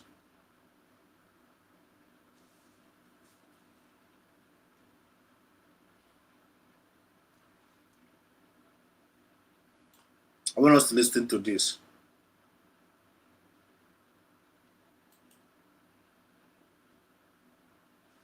Let's listen to this. Nnamdi Kanu is in the prison, and this man here is moving freely in Nigeria. This man is the one negotiating for the bandits with the government. Dear Donald Trump, this is the leader of the bandits. This is the man they should go after. I wonder how this man is still moving freely in Nigeria. As you can see right now, as you can see, many people are talking now. Many people are speaking up. One on my table. I'm telling you, many can't happy bear. To be honest, so people are speaking up. How could you over? Nigerian government now, Tulumbu now in a very, very tight corner. For 3 days now. For 3 days now. For the 20th November. Actually, the world now got quite attention. Nigeria got quite attention. Now, 20th. Actually, I na motor show. Madam, my video on here. As a motor show was given 300 million. A motor show was given 300 million. A motor show was given 300 million. Go with a mama's nan Kalibon, either life jail or severe punishment.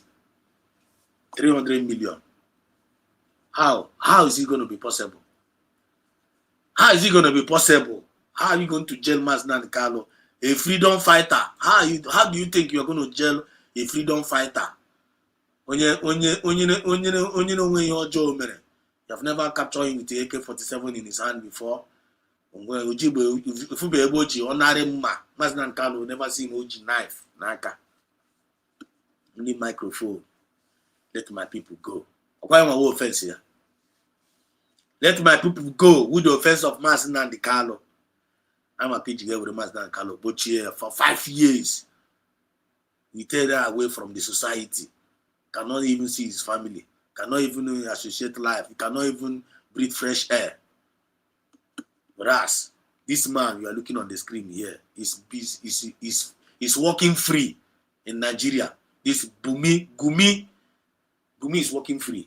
Look at Gumi sharing money with the terrorists on camera. This is not AI, on video, not everywhere. Gumi is going in interview in national TV, NTA, channel, Arise. Terrorist sympathizer, a negotiator. Not only that, he's seeing them, they meet them one-on-one.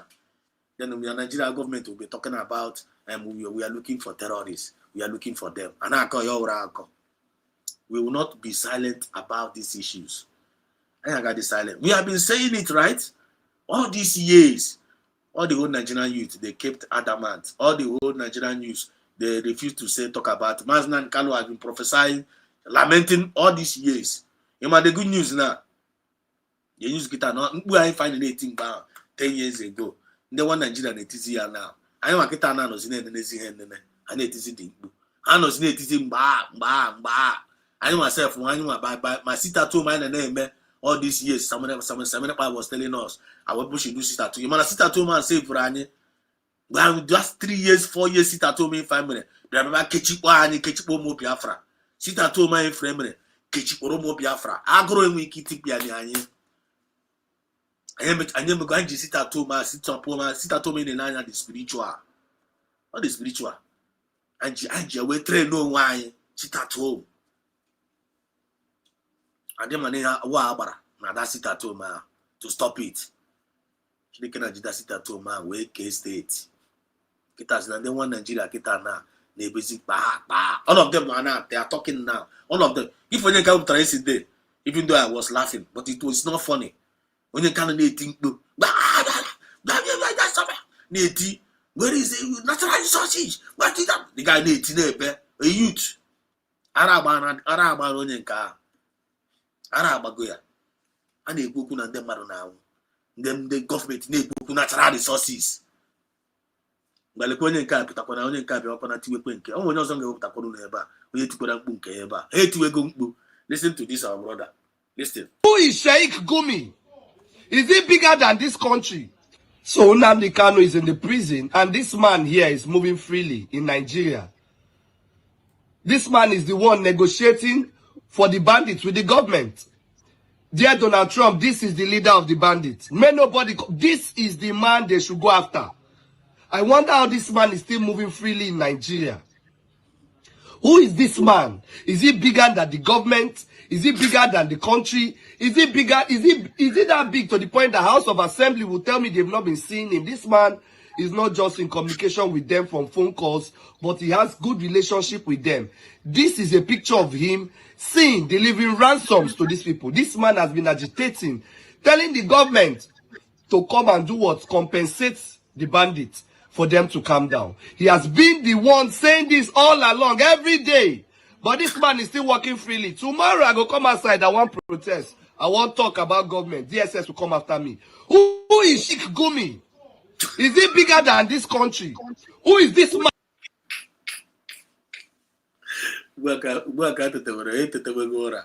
This man has been there for all these years. I grant interview from one TV station to another.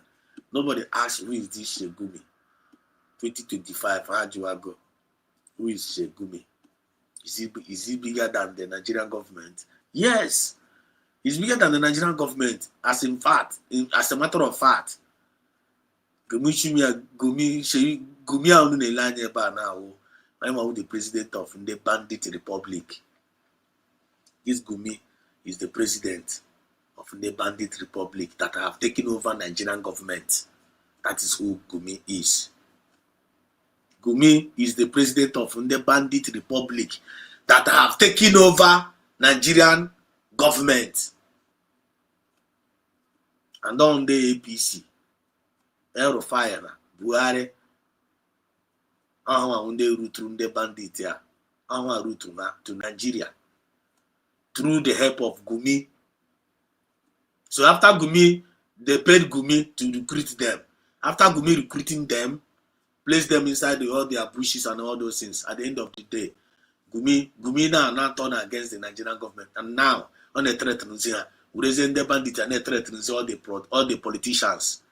Gumi is in the bandit and the threat all the whole politicians. If you don't agree what Gumi said as a politician, Even as that IPC, only man said to you, Gumi will send bandit for you.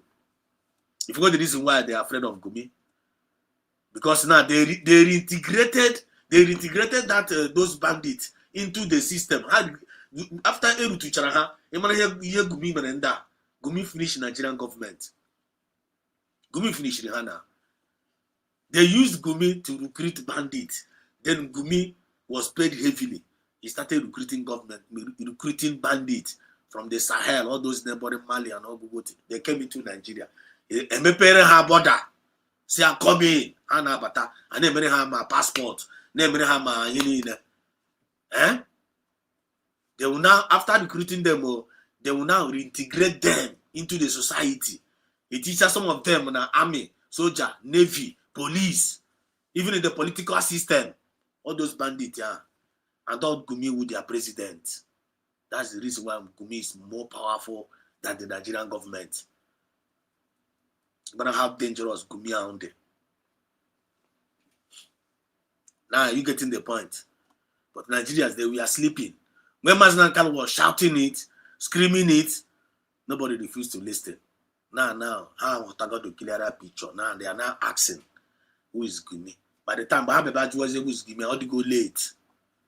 How do you go late already? Because the bandit republic have overtaken, they have taken over Nigerian government. Because some of them, those bandits, are not an army. Our good soldiers, non army. They recruited them to the army, and those ones they were buying the good soldiers. And they're asking that Naibo, come and join army, come and join army. All part of the genocide final committee. Once you join that army, they will entice you with a little token. Once you join them, when the bandit will buy you inside that army, nobody will see you anymore. Look at the way Gumi Baziri. Now see one the government now say one Gumi Ngwa. I actually say okay, one day I do go over. Ubua, he had game. Gumi say I'm going to get to Sinu now. Gumi is a happy. Naganya Ruga, Nagame establish Aganya school, Aga no hospital. I want Gumi the Mezi now. And then Nigeria now bossy, ego no, my government, my villages, my communities on that threatening. Because ideology Usman Danfodio. Utakas when they implement, then our people, still yet you don't want to come and join USB. Chine government I get you a wonder area. Because I know the antidote of the terrorism here. Or Biafra will antidote of terrorism. Now West Africa, if I know the antidote. When I'm their language. I know their language. When you speak it to them, they will understand. And the only language in there I know, fire to fire. I will talk again with talk I will talk again with the mini one the Fulani ye. I will talk with talk. I will 10 minutes with 10 minutes. And I will talk one with talk 5. I will 10 minutes with 10 minutes 5. I will go Fulani. Fulani guy with 3 goko. Fulani guy with 3 gebe. Again I get with 3 in my chest. One day with Tegbe. Give for Haba also. I mean, be a little China for you, Bam and the Zuzu. For you, and why we show China the Zuzu. Now, cause already distraction in our midst. Maybe our people disposing at the focus. They discourage gassing some of us. What is their intention? Who are they working for? But if I know who is Gumi, no one Nigerian Najo, who is this Gumi working for? The same way we are acting in the Biafran government. Those ones that are using our Biafran flag, using Biafran name, claiming that they are freedom fighters, who are they working for? Once they are working against our government, and then they can John Van, who is he working for? John here, who are you working for? Are you working for Mazina and Carlo? I don't think the answer is no. Is he working for PM Samenepa? The answer is no. But on the criminal of PM Samenepa, you on the criminal, you on the I am with the will of PM Samenepa going to tell another person in another person's channel that USB is not existing. Now Biafra is not being recognized. That there's nothing like decentralization. Is that the will of PM Samenepa? I don't think so. Let them bring their superior argument. Let them bring their superior argument. Let me listen, talk to them then on our comment section. I hope you are communicating. I thank God our people that they know we are communicating. Nobody, I repeat, no one born of a woman can stop USB and our lovely DPM. Telling you, look at Gumi. You put Gumi there, Gumi don't here. Look where. Why am I going to screen there? Why go Kobunaka? Let them can happen now. Yeah, let them can bandit. I'm not the government to go your raga, buyo punyende, where you kunyende bandit, your where. Yeah, Empire ne grow. Where resources in Nigeria, exposing the Lakota cities, where they take care of bandit. They youth no ever none of them want to rise up. Let them continue. How can they make warm up? How can they make warm up? Watch on nke to open up bunker. And to talk again, I give me Chinese nigga till one day, I put us in a street. Off from the front half from bar now. Off from the front for. As in the car of your friend Sidons, the poem Justin. There, I see you. You're welcome. Good morning from here. You go to now, but click it in the live button. Click in the live button. Share this program. Share this program. This is Biafra Sidons TV. Always bringing the message of redemption and liberation to the hearts and the minds of our people. We are the ambassadors of peace, fairness, equity, and justice, and progress. We are the genuine citizens of the United States of Biafra. We are the children of light from the rising sun.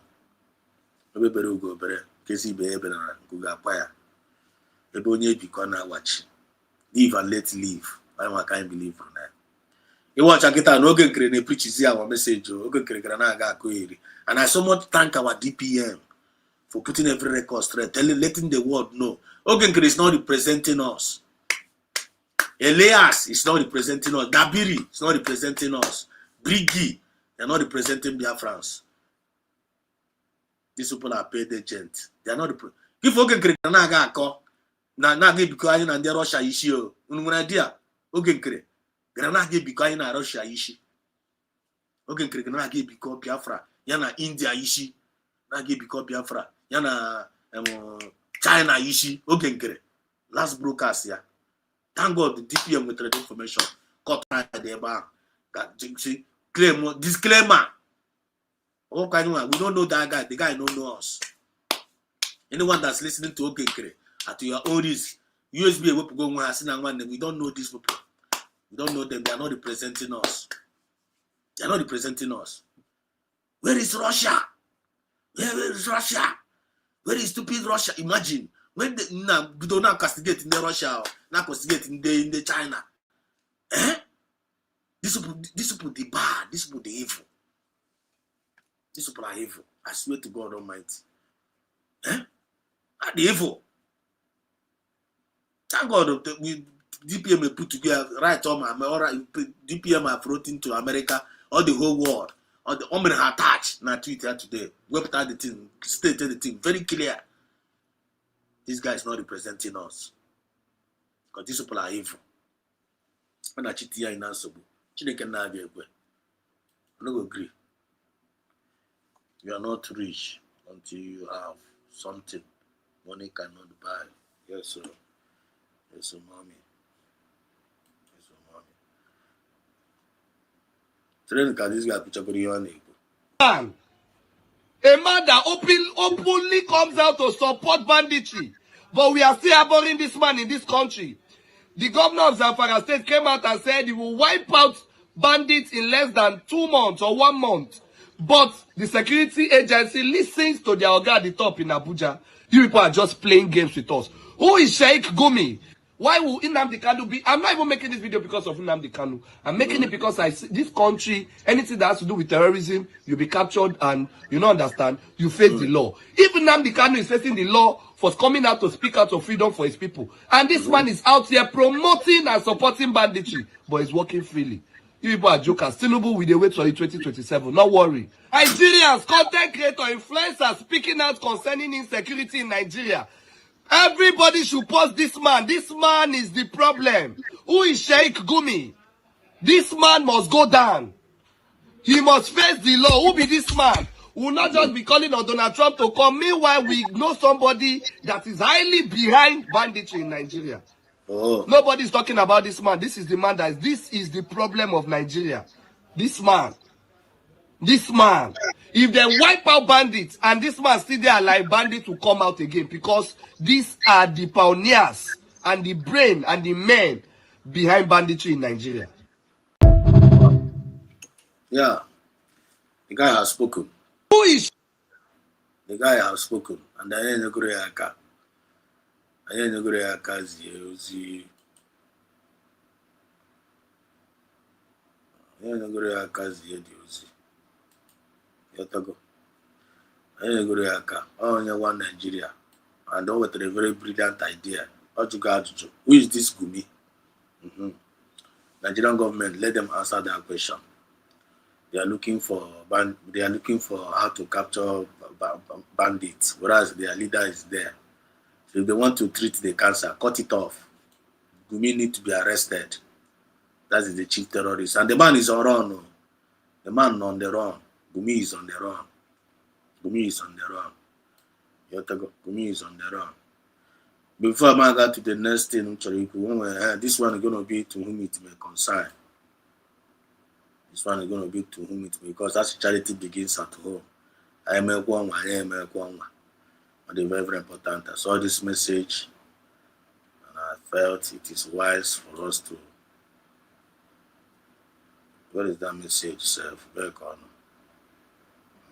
Okay.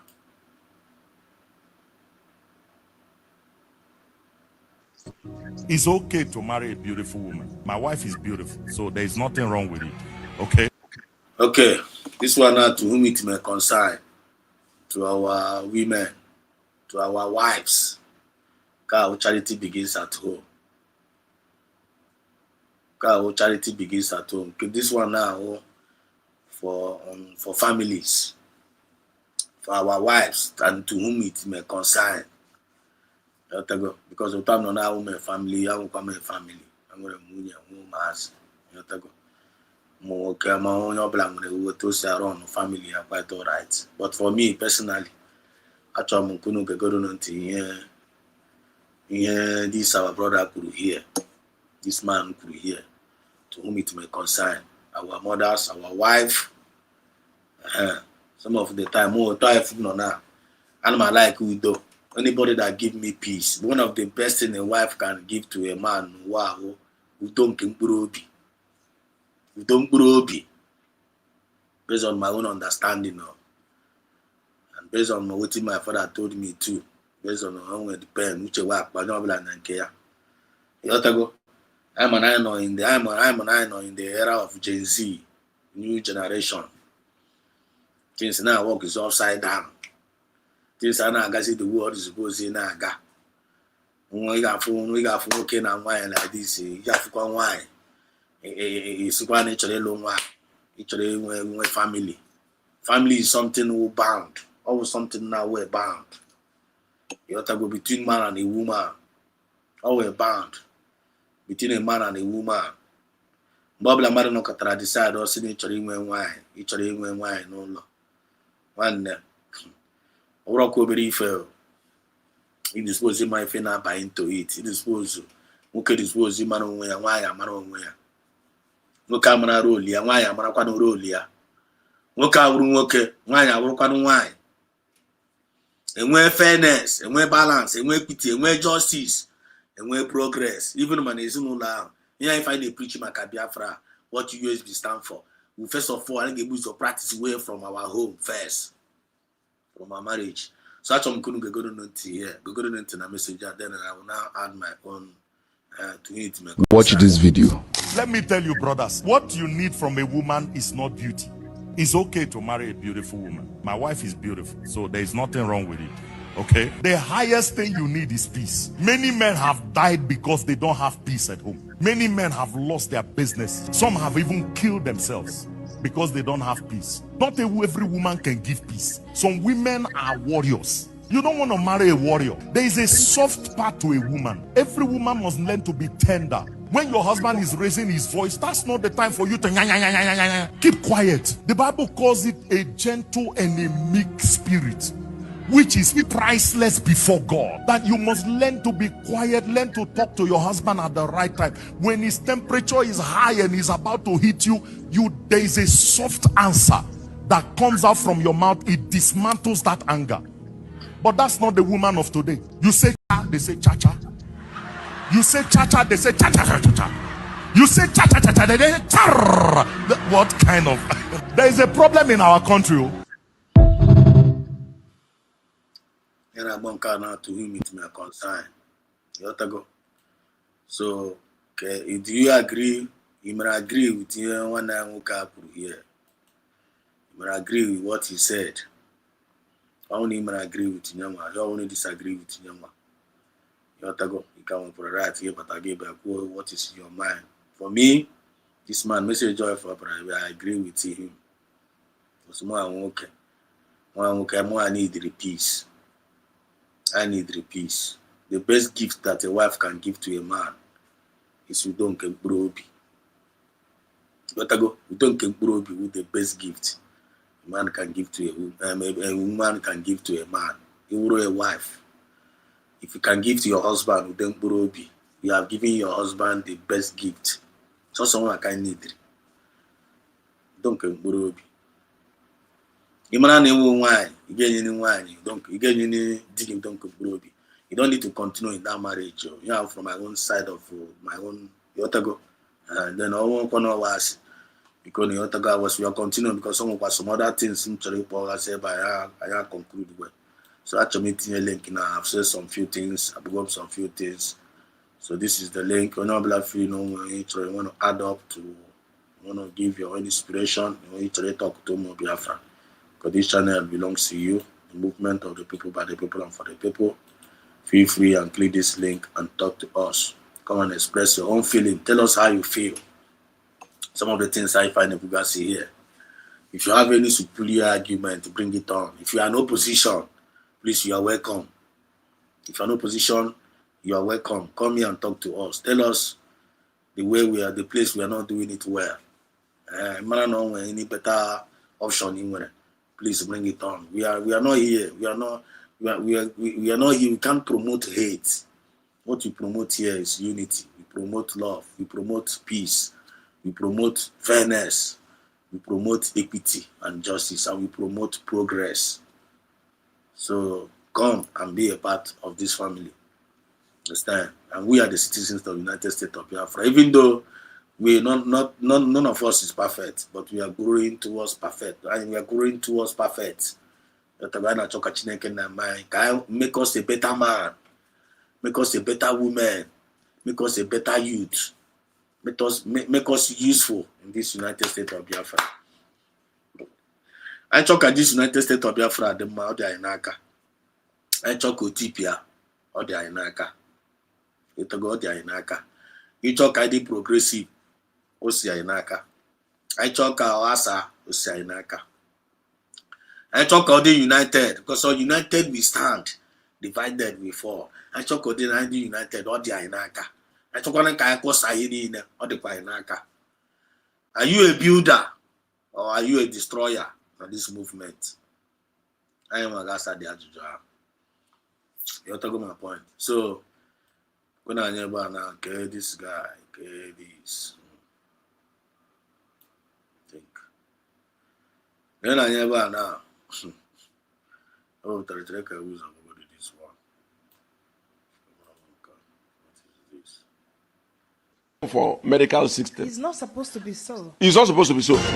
47%, if not up to. If you give me some second, I'll be right back. Give me some second, I'll be right back.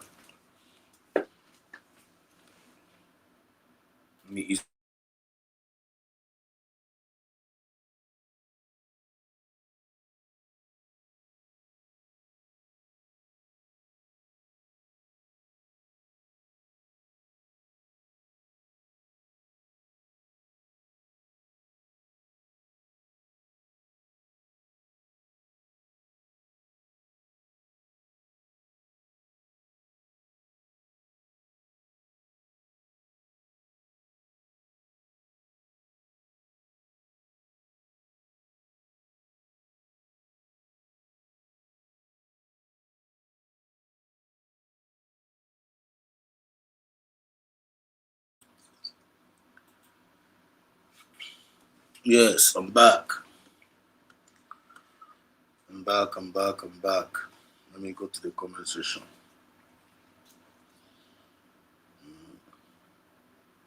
Estebeno. What's his name? Estebeno said not only Sheikh Gumi, both Erufai, Shetima, Dangote, Hakanko, APC. All the whole Nigerian politicians. Trump need to make them a people of particular concern. That will not job. How I get up the terrorists boju everywhere in Nigeria. Kita na the terrorists are not going to government. They were not. You might always ikuye monkey mmiri na cup no problem. Ongocha the mmiri anyị ga-anatakwa ya cup. Anyị nwa na-eme Nigeria now. Ị ga-anatakwa ya cup. Ị natasi ndị bandit egbe ebunyere ha ozi war. The bandit were eze egbe ahụ ebunyere ha mezo overtake their army, their navy. Because ha gara were ndị na teacher mana navy ha, mana army ha, mana police. Na gbade Nigeria guma don't worry. Na ga use nda. Ebe ndị Igbo achọzi na abata na army na we recruit them. They will be fighting the war. Akwụnụ chọka etipia ndị Igbo. Ha ga-use ha tipia ndị Igbo. They have been shifting them to Igbo land and one ebe ha na-abata na-eli ha. Na-eli ha. Ọ bụ ihe afro. Ọ bụ ihe afro. Ọ niile ka ga na-ekwu online now. Ọ bụ ihe afro. Ọchụ nwa ọkụkọ nwa ada, nwa ọkụkọ nwe ọsọ. No one is watching him in his platform. Ekem Justin. Okay. Apudo Okoko. Wachiri gị ire ọgwụ oke na platform Kocha. Kocha chọkwa ka the guy do for you. You understand their games. Thank God, even understand. Thank God, even understand. Thank God, even understand. Who is Ogenkwe and the cohort? Who are they working? Under whose authority are they working? Ask them. Dojo. And they have Biafra no. If you don't don't allow anyone to break your spirit. Don't allow anybody to break your spirit. And then why I had to go down? EJ minister. My sister. God bless you. See, Mazi Exodus, and they won't know. You want them more? They will. Can you hear me?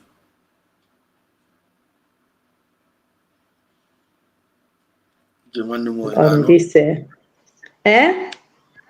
Can you hear me? I'm hearing you. Don't you hear me? Okay, I'm hearing you now. You're welcome. There you go, my sister.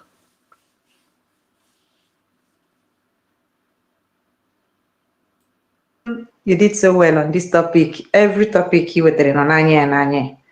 You know, can be done and care vagabond. Vagabond wa kwakuwa.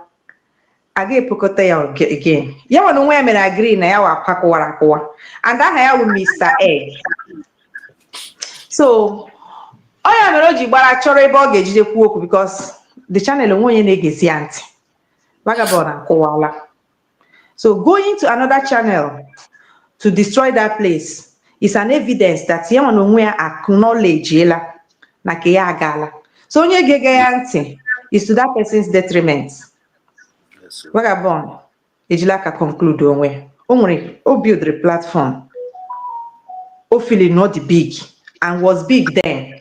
So for him to poke nose in another man's channel, Reba Hane many things to say. When he has a channel where nobody will control him to say whatever he wants to say, like he has been saying. Yeah, but on our culture to make a choice. We are here watching. Any nonsense and you treat it the fuck up.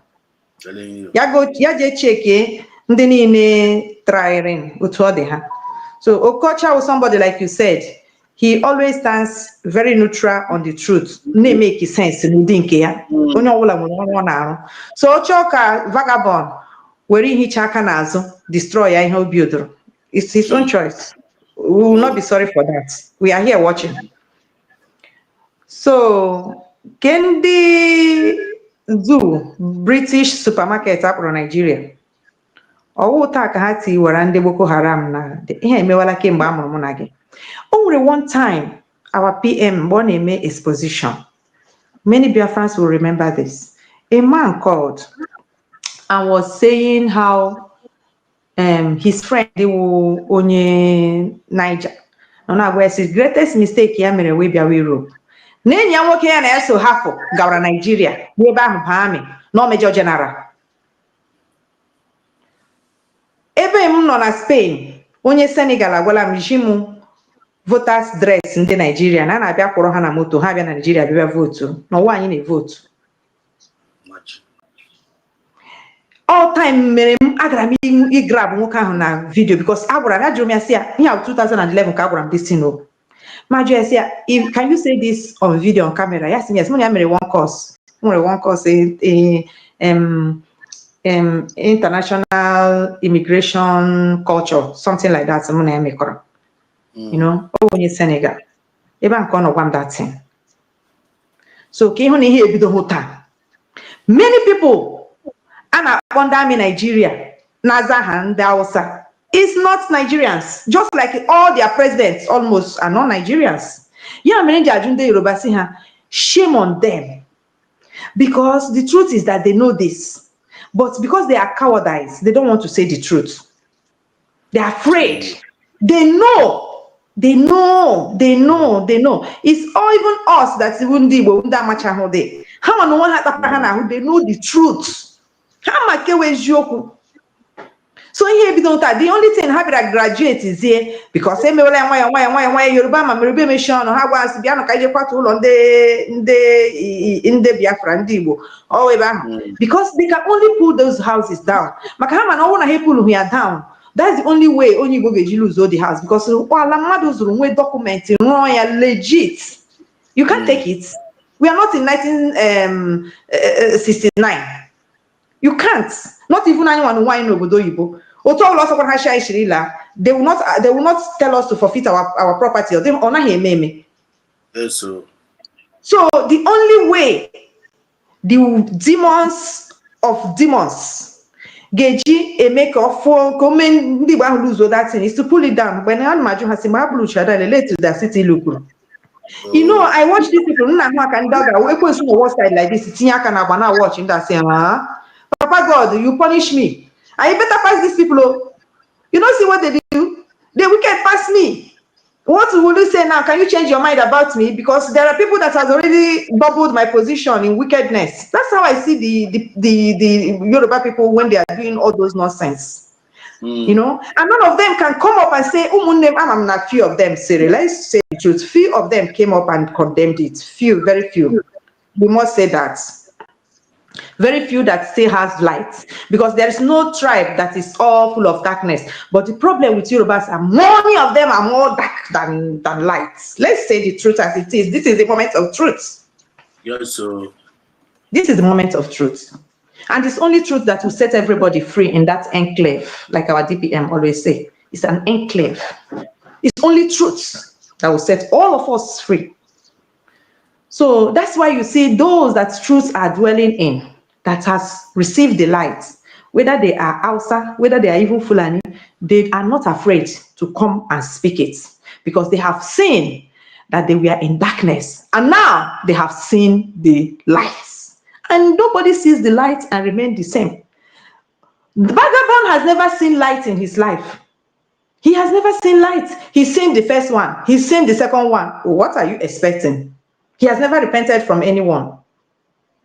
And whenever we talk about vagabond and we talk about our brother Ugo, it pains me so much because it's also Ugo that brought vagabond into our destiny, that pleaded for him. It's also Ugo that pleaded for Abakarawa. With the reason that you don't do freedom with pity. And you see, Ugo himself has already fell out. That is the mindset. When you are on the right side, when you are standing on the truth, you don't look, let that truth keep going.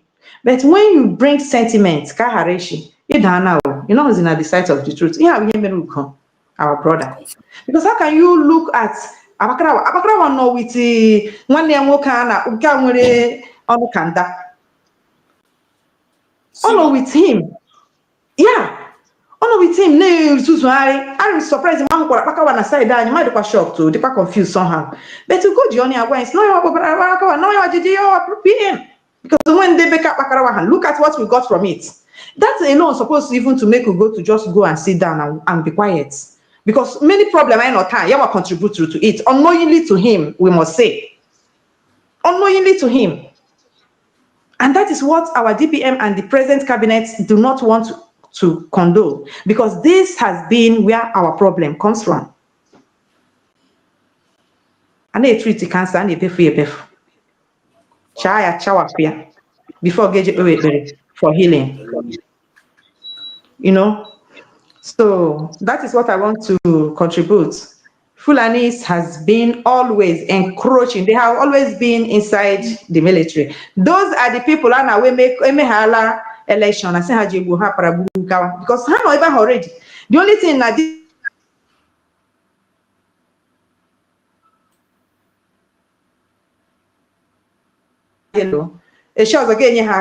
the next time I chọrọ aka gị niile from aka gị niile a chọrọ oshi gị. That is how they behave anywhere ma ndị ọcha ha ma ndị ojii ha. Otu ka ha si akpa agwa. And one thing ịhụrụ n'ime ha wụ na enwe eziokwu na ha n'ime because akwụkwọ nsọ ha na-agụ na gwa ha si na asị dị mmesi so far isiri ya na ha ihe ha. Enwere m ha ka enyi mụ ha anaghị akpazi. Ndị a gị na ha ga-anọ n'anya ga na-ahụ ihe ha ndị a na-ashịrị gị ashị onye iche na o dị lenet. And I don't give devil the second chance. But I will depart in peace. So that in home we got someone here, but imagine one simple completely. Confirm. You know, completely. But I know why I say below women being no. If I'm saying Charlie say no me, I who gonna do me feel can think I get one. My government women. Some say it's in me. I don't need it. Don't need it, man. We don't need bad energy. Bad energy. Bad energy. So, all you can actually contribute. So, yeah, but vagabond wa pakwa. Ya want to way ama. We acknowledge. For you when channel like a vagabond regional channel. Oh no, culture now. Ocho koti pia channel. We are here now. We are 25. Kima yoga na gako. Na USB name exist. Oh no culture we media man. Ya wana ekwu ihe niile ọ na ahụ. So all no culture see a deceive way. He deceive way because he must say, oh, ihe ha ji wuru agwọ wuru eke. Because ịkpachaghị anya. The worst thing onye ọbụla nwere light ga-eme is to give devil a chance. Because ị ga-ama mgbe ọ ga-eji encroach here. Ọkwa kwucha na kpọ ya my brother. How can a liar be your brother when you are standing on the truth? So that next time obia game mepere user be na mepere the first second one ya hu ya jiri aka ka hu welire elu mgbe o kwesịrị nwe ịma ha niile nọcha underground weli aka elu so ka ahụ fọrọ ya n'elu o ji na-abịa na channel gị were ya dọbata gị n'ime underground na get disappear ka o shi disappear okocha we onye Igbo anyị so ọnụ ga ihe nkwuga. So the choice is always his own. The choice is the channel is his. He built it. If you allow vagabond to help him destroy it, well, it's his choice. And if he says no, vagabond will not. Because I cannot build a channel, stand on the truth to get a channel, I'm not called trash. I will not give you that chance. Or man on a channel, I'm not called anime rakwa, anime make it, get a channel, I'm not going to sim JJ rewapa. Next time I got a chance because it went the nonsense time. It be the again the idea engine or a bim. Give us the Japan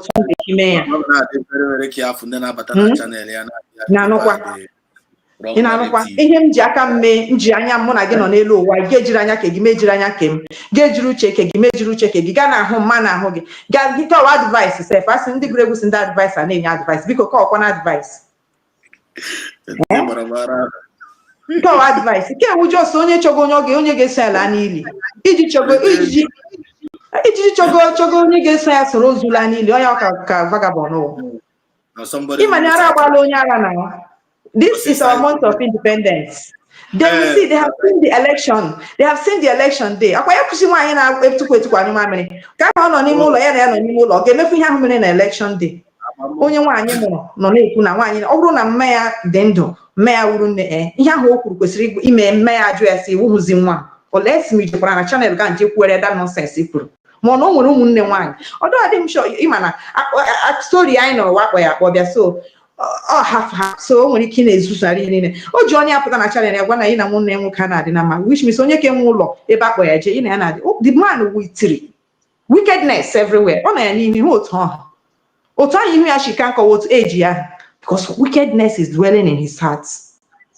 Onye o jere pastor o jeje mụọ pastor ndị redeem ka o were eme 419 Yoruba ya ehukwue so ihe niile ahụ ọ mụtachara ya with negative a na-akụziri ihe ọzọ uche ya nọ n'ihe ọzọ because ekwensu bi ya n'ime o nwere n'ebe ọ ga-act ahịa niile ọ nọ na ekwensu nọ na-evugharị ya every channel every branch otu ọbụla o nwere ike ọntị ya landị ya otu ọ landịrị otu aka nọ n'elu ahụ ya niile nọ n'ime ala underground.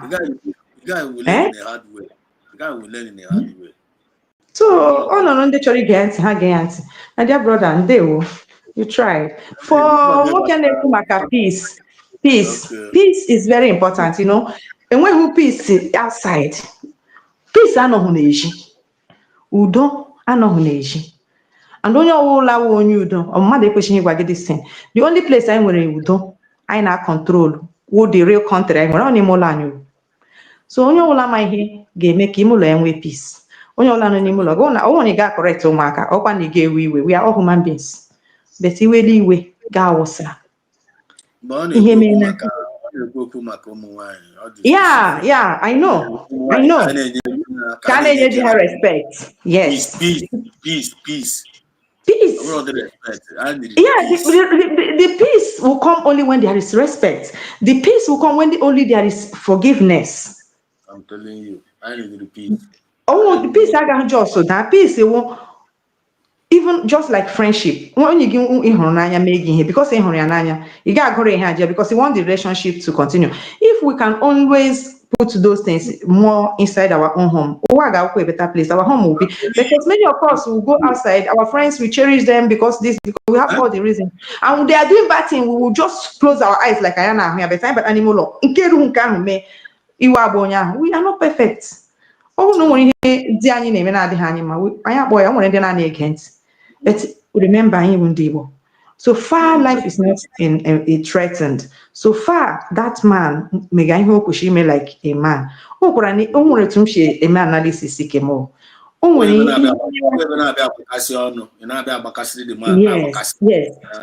I want to get Pampao. I want to be wege. I need a woman. Don't want to be wege. Maybe get poor hitch on him. Mechagi Shibahara. And go with Abahara wigi too. Because if Shibahara and Kadan be the only thing I can make we could image the worst. But when you see Shibahara, okay, what I need him in a danger. I am a family prayer, very, very good. I grew in a family where we do money division all through our life. Even though time on Alabeke now, that 5 o'clock, everybody must wake up. We do money division together. But that is the foundation of our home. Where there is always, they say family that prays together stays together. That time you have to also because you are going to in the front of God. You are going to say, God, forgive me. Then we trash it out there. That's how we grew in my own family. I'm the one that okay na say what akere gbahara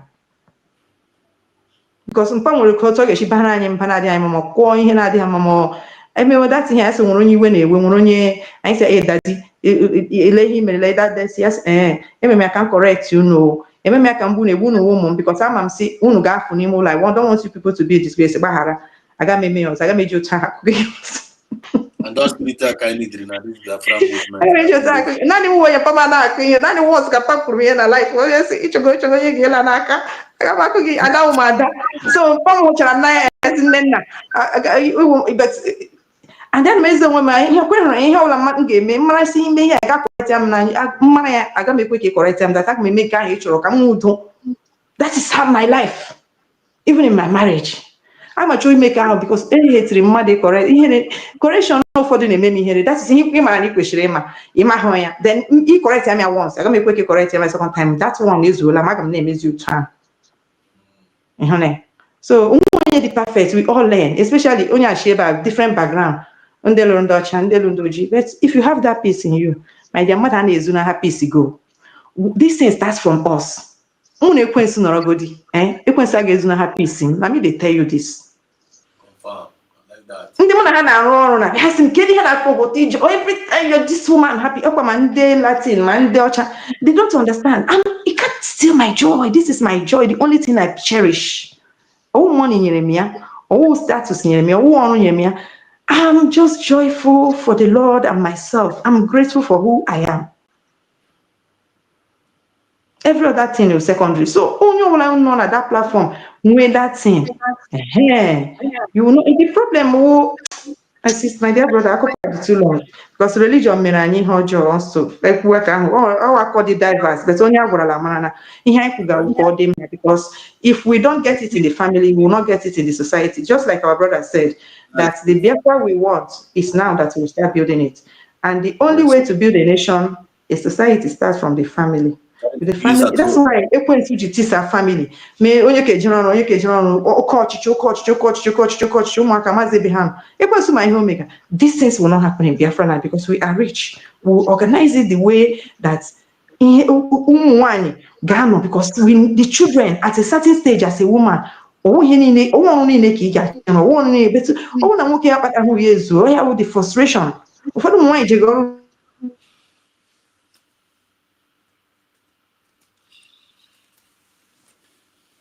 Thank you, sister. Midnight, maybe the children are going to school or this and some especially in the they are family they go to this work in pain. Everything I will go because when time family more time. It means that time the same thing with working enough within the bond with go because everything when time. Be at home. Let them know you cook for them. Let them know your own taste of food and the taste of food don't matter. What is very important. What is very important, this is where you build your foundation. When those children, wherever they are, they say, because of the foundation of family we have. But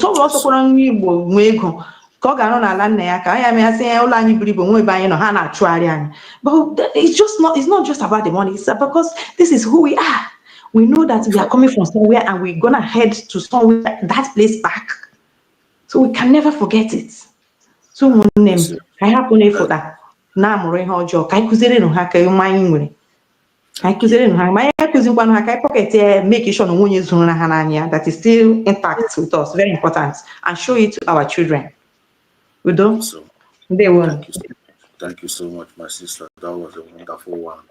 Biafra, I hope you guys are listening. This is Biafra Sedos TV, always bringing the message of redemption and liberation. The hearts and the minds of our people. Charity begins at home. We will not be silent about these issues. If you know, you know. And the men and good women of men of good conscience are coming into this channel and they are speaking to Biafrans. And we must learn from each other. Biafra, honorary peace. You know peace. You know peace. He said, and we have our Miss Adamo, River Goddess herself, one and the only River Goddess. So highly welcome. Please, can you hear me?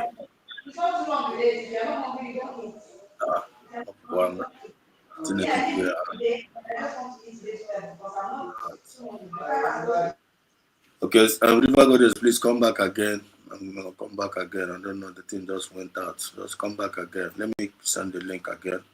I'll still come back. My link on the expire sometimes, so you can come back again. So me when I forgot message after there, and our sister Tigo on the matter and Okurofuma, each minister Okurofuma. So I am a person to whom it may concern. We need peace in our homes. Everyone by dig Mana digi adragon mana maybe nabatazi give us again where earlier. Someone the marriage draws the game now. Literally, bacha. You know, when beg him with a piece, yeah, got there. When that piece, okay, no, but I know where. I'm not when you're a lawyer. You're go. No calubulang why alubulang okay. I am a kind of cook here. Not quite of fairness, yeah. So you make nobody get us twisted. You want to kind of one up on a comment section because you guys are also part of this program. So bring up male children with integrity, sense of duty, that will solve 80% of marital issue. Only then can your cognizance and a virtuous woman you have confirm. Thank you, mommy. That's one. That's one. The advice is okay. The advice is okay. Our people are listening. And you say it was go indeed. Yes, indeed. Honestly, the one is initiating. Honestly, this man is irritating. Okay. Very, very irritating. Very, very irritating human being. I'm gonna buy you now. Actually, not be actually even I be a resume Biafra. Actually, even a resume Biafra will go okay. Oh my God. All they too small. Actually, even a resume Biafra all go okay. But now, we love ourselves. It's not going to deceive any one of us. And we are going to get deceived. Oh, yeah, I get you all go okay on there. All go okay on there. Okay, culture is on the way to Ntipia. Oh, the culture get that guy to Fukwana. Swear to God. Beauty for Christ. Beauty for Christ, 190. All the saboteurs should know that the government of the world have all the dossier of all of them. Isaiah Nyoko has been a person in the USA, and the government knows his sponsor, ETC, confirm. Our people are aware, are informed. Our people are informed, are informed.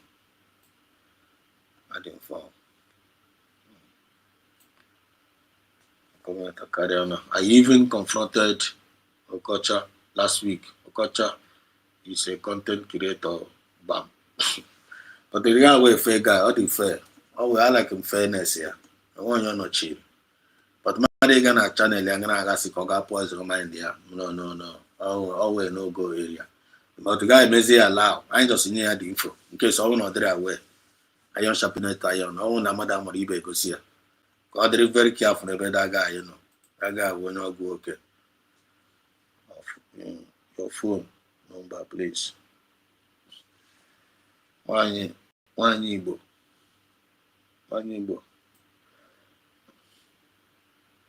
Phone number. Going at the phone number more. Are you asking about my phone number, Mama? Mommy.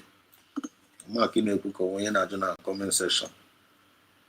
And the Beauty for Christ says, since Okocha said that our PM will be returned to the zoo, that it was a short thing. Since then, I don't like him and his story. Okay, Okocha. Okay, Chitamboku, that thing now. The team now. Any tongue that rises against us shall be condemned. Beauty for Christ also said, we the women are Odozi and Ako. It is important that a woman respects the man in the house, and it is important for the children to learn from the mother. Personally, I love peace more than anything. Confirm. I trust our women now. I trust us. Women you better quiet here. Can I check me to go wine? Women you better topic here. Can I walk me if I check me to go wine? Can I come and no in order? Oh, I be preaching. Whereas I preach, we are not practicing what we are preaching at home. But I'm like Odinka. I like us to be practicing what we will be practicing what we say. Udogu. As Udogu in the building. Salute you. I've been working. Okoma. The prayer. Akama Abo. I salute you. Oeda. As Udogu in the building. Highly welcome. Adio. Dadio. Only to link over there. Etigum link no there. Only to just click the link. They give a black home Biafra. You have the chance. You're highly welcome, Dadio. Triple M. Museum. Yumbamba. Ukwanyono. Triple M. There we written to you, Mazi Biafra. Said, ezigbo mmadụ onye eziokwu do dere gị nwanne mmadụ. Thank you so much. Triple M onye nke m Chukwu gozie gị rie nne gozie ezinụlọ gị okpukpe na mbata gị ga-abụ ngozi you are blessed. Maazị Kochus salute you. Honorable Kochus salute you. Oke mmadụ Igbo nwa Chineke Kochus I salute you. Amara gị mma ihe n'ụtụtụ n'abalị ga-adịrị gị na mma. Divine protection preservation we are portion. Ndị ugwu terrorists agha afọ gị ga-afụkwanụ ha anọ n'aka nri ga-anọ n'aka ekpe anọ n'aka ekpe ga-anọ n'aka nri. Ọpụpụ ga-abụ ngozi mbata gị ga na-abụ ngozi. Biafran spirit will always protect and preserve you and your family and your generation. Jukes they will. Martins say it is a thing of joy knowing that our people are always in different platforms preaching the gospel of redemption. Confirm. You watch China program or kocha umu ife wujuru dia now. Onye ọbụla na-enye olu. Sara agbazie vam. Ebasi kwa mere ogwu oke. Ọ dịrị ya late one, ọ bịara late. My bestie best. I can rat like vam top 2 and Hiroko 3 like Potogozo Rebels. If you go near now. It's all right. Let's continue the program. I kindly hit the like button. Yes, so he said, as you could choose, you will receive the prayers. Yes, sir. I kindly hit the like button. As soon as possible, if you love what our people are doing, confirm. Umi fair. That goes Ragozi. Love day, culture happy myself, sweating to Mba because head was because ya we neutral guy because advice kind here. When you the guy when you also the guy man. Oh, never be okay. Never be okay na platform ya kind name address. Ya go culture guy be on the platform one you got now. Platform is meant for everybody. But all you guys call here there now. Then you need to pay attention. You have to go. So we never say anything against us. Not anything against us because so I'm a car about speed because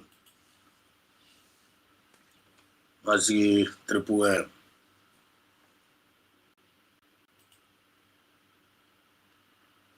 Mazi Triple M, can you hear me? Oh my brother, you put them present, sir.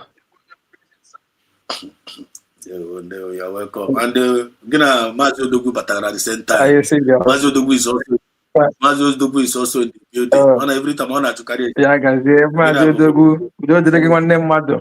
Yemo, like I'm good before. Man, no, quit. I will be no, no one. I go now, but then I got to go. But then I know, but then I.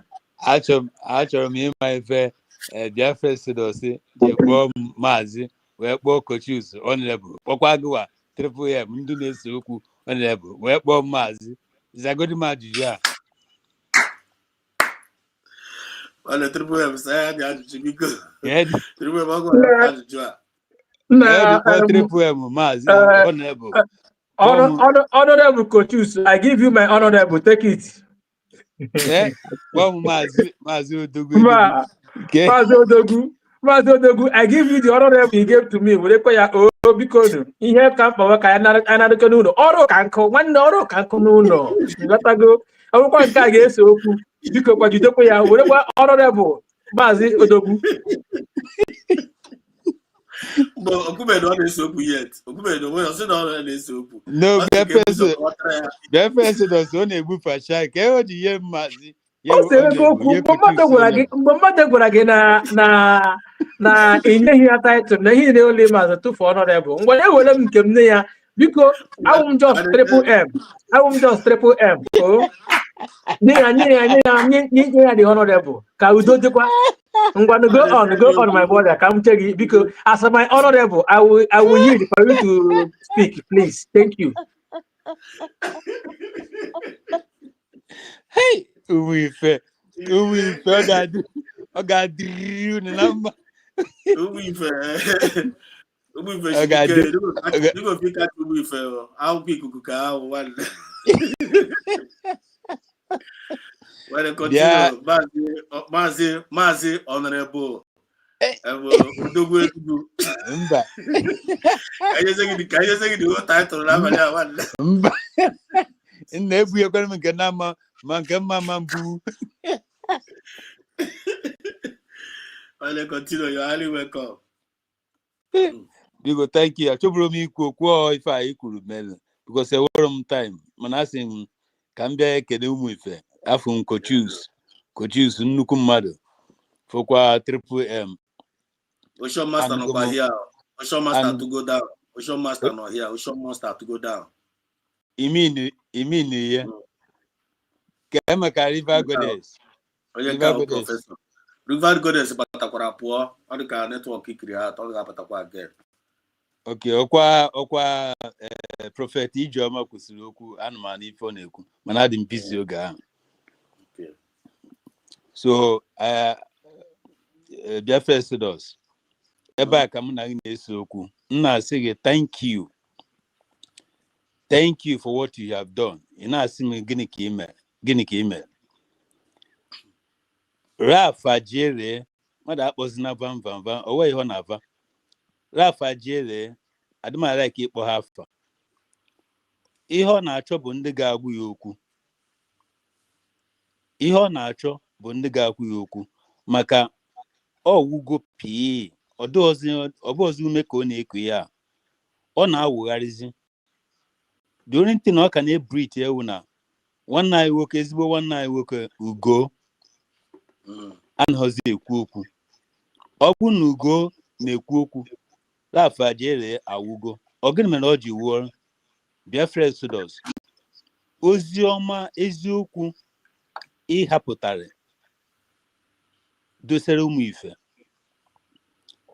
gị na ndị na-ekwu eziokwu kelee na Humble Lion Kai and other people Ezekunna na Triple M na Kochuksa ozi ọma na eziokwu River Goddess ndị niile na-ekwu eziokwu ọ ya na-achụgharị ya ọsọ. Oweghọzi ebe ọ nọ. Oweghọzi onye na-ege okwu asị a. So anyị masị ga-asazini okwu. No, I will not do that. Or not very important. No. But ihe m chọrọ ịgwa gị na m na-ekene gị na eziokwu a niile ihwepụtara ụmụ Biafra. Ọ yawa na oweghọzi okwu asị ọzọ ọ ga-ekwu. Since so we are, that is why I don't want to talk to him. Oma, since so we are, ihe a ka ọ marụ, ihe a ka ọ na-arụ, o ya wezi. Ọ gụsịa na imi otu o si aga, otu ezi si eji imi otu a ka o si aga, o nwere any direction. I don't want to talk to. Ọ gara ga akọ na nke Marcelo Kocha na USB a na-eme exist. Yeah. Ihe ọ na-eji validate ya ka ọ ma na-aga validate onwe ya. Ọwụghọzi ihe ọzọ nwere ike ikwu. Ị na-anife na-ekwu ọwụghọzi ihe ọzọ nwere ike ikwu. Just like agwọ egbibiere isi ụmụ ife. Agwọ egbibiere isi ọ na-agbazi ọ na-achọzi ebe ọ ga-awụ. Anything o hook that time bụ ebe a ka ọ ga-anọ were finish. So ana m asị thank you with others. Ijeoma ije greeters na ndị niile na-ekwu eziokwu. Ọ bụ na ọ chọrọ ka ya na mmadụ kwuo sikene ya kpọkene m ka m na ya kwuo because mụ na ya nọ na Finland two times mụ na ya nọ. So amatara m onye ọwụ and awere ihe m bịara ebe a ka m kọrọ ịmụ ife kama ihe m na-agwa ụmụ ife ụmụ Biafra bụ na only one government ka anyị were. Yes, sir. Whether anybody achọrọ ya ma ọ chọrọ ya, one government ka anyị were. And onye ọbụla mata na that one government na any other thing nọ a na-eme the under one government. Ma ọ CBC ma ọ NNPC ha ncha nọ n'ime United States of Biafra. So onye ọbụla na-afọm kwa ihe ọ na-afọm. If not, ka ekwe ihe mere anyị ga-weta now autopilot. Ka ihe mere anyị ga-weta Biafra Republic government in exile. Much. Kaya ga with the IPOB organization. If I need no steps, I go na USB. What of ESN? Hancha foreign go into United States of Biafra Army. Yes. So all the country I na happen Nigeria, I happen go Nigeria. E were ndị a na-akpọ ndị ọhaneze. E were ndị a na-akpọ ndị kedu nke ndị Yoruba Afenifere. Yes. Ihe a niile nọ n'ime Nigeria. Ihe a niile nọ n'ime Nigeria. So ihe ọbụla ha na-emekwa onye ọbụla atụ n'ụjọ ha ncha nọ n'ime USB. And currently the leader of USB is Dr. Professor Ngozi Rabueze. Where he game about it?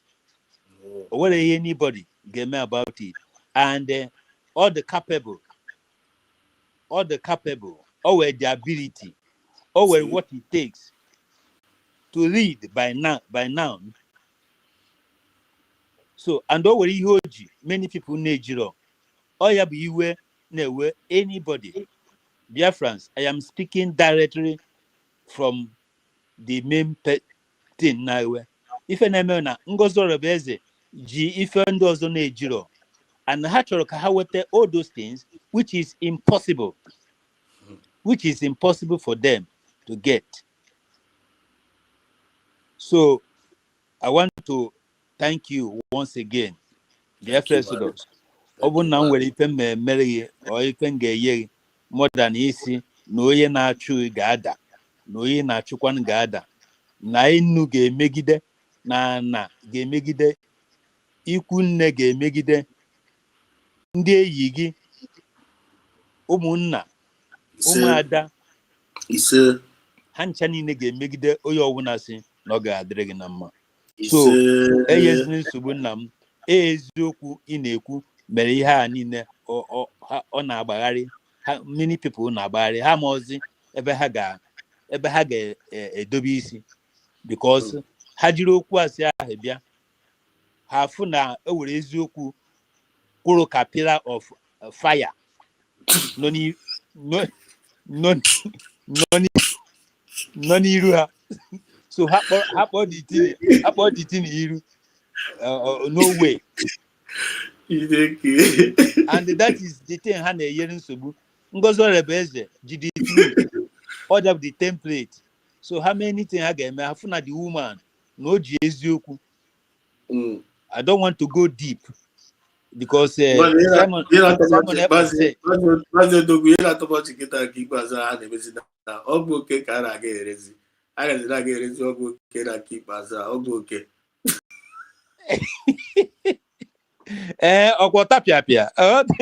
Otapia.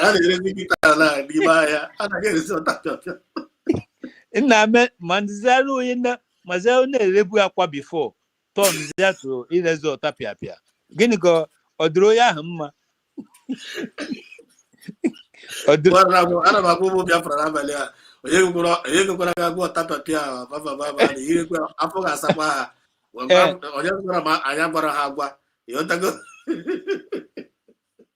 No, the best thing oyo na happen na ebe a na-echi ọzọ gaba ebe a na-arụ agwụ. Onye ọbụla na-ege Biafra Exodus ntị ebe a na-echi ọzọ unu ahapụ na ya gawa ebe a na-arụ agwụ maka na uru adịrọ n'isi udene. Biafrans, biko, I want to thank all of you. I want to thank you, Biafra Exodus. Ya dịrị nama. Triple M, thank you for your respect. You remain my honorable coaches. They won. Thank you so much, Master Chai, Master Dogo. Highly respected. God bless you so much in all you do forever. So much. You're a huge blessing to us.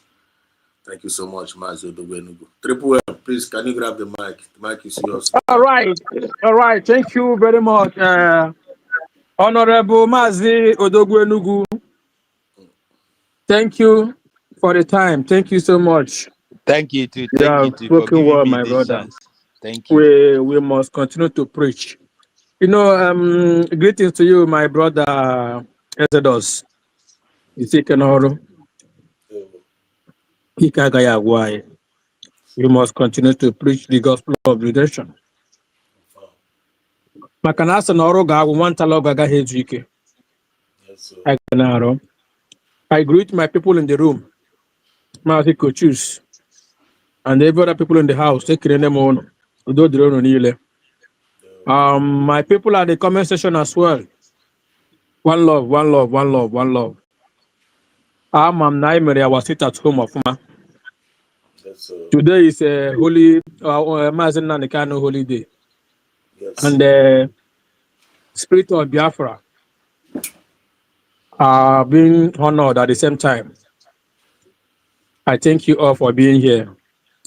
Yeah, my brother, I jumped from in. I wasn't here all this while. I'm on here the topic woman. I forgot the two things people need to go on there. Anyway, I say you do that one. Bam bam bam. The last time I checked, he is no longer he doesn't exist anymore because his programs now this is scanty. His program now this is scanty. Or would in body now they tell him say nah once a saboteur would always be a saboteur. Tell you. Now see bam bam bam ihe mege ya bido taa onye abụrụ ya ọnụ from the church. From the church. So whatever thing is doing now, don't think that now maybe maka ihe ọhụrụ na na-emege onye ahụ inye ego spirit ahụ na ya n'ime inyeze ya ego ya agbazi egwu ga-agbafe line. Maazị Triple M ewekpaliwe ị na-akọwa na the guy nwere the power to break that curse ahụ. When the power to break the curse. Nwere the power. My brother, ọwụ onye weleta aka elu onye deba n'ime ala weleta aka elu esepụta ya 10 fingers and 10 toes. When you have a before you even the God we serve today, we worship today, you have to, God knows your problem, but you have to call him, show your as in within yourself, accept that maybe under course you will not speak out and call on God for mercy. Bam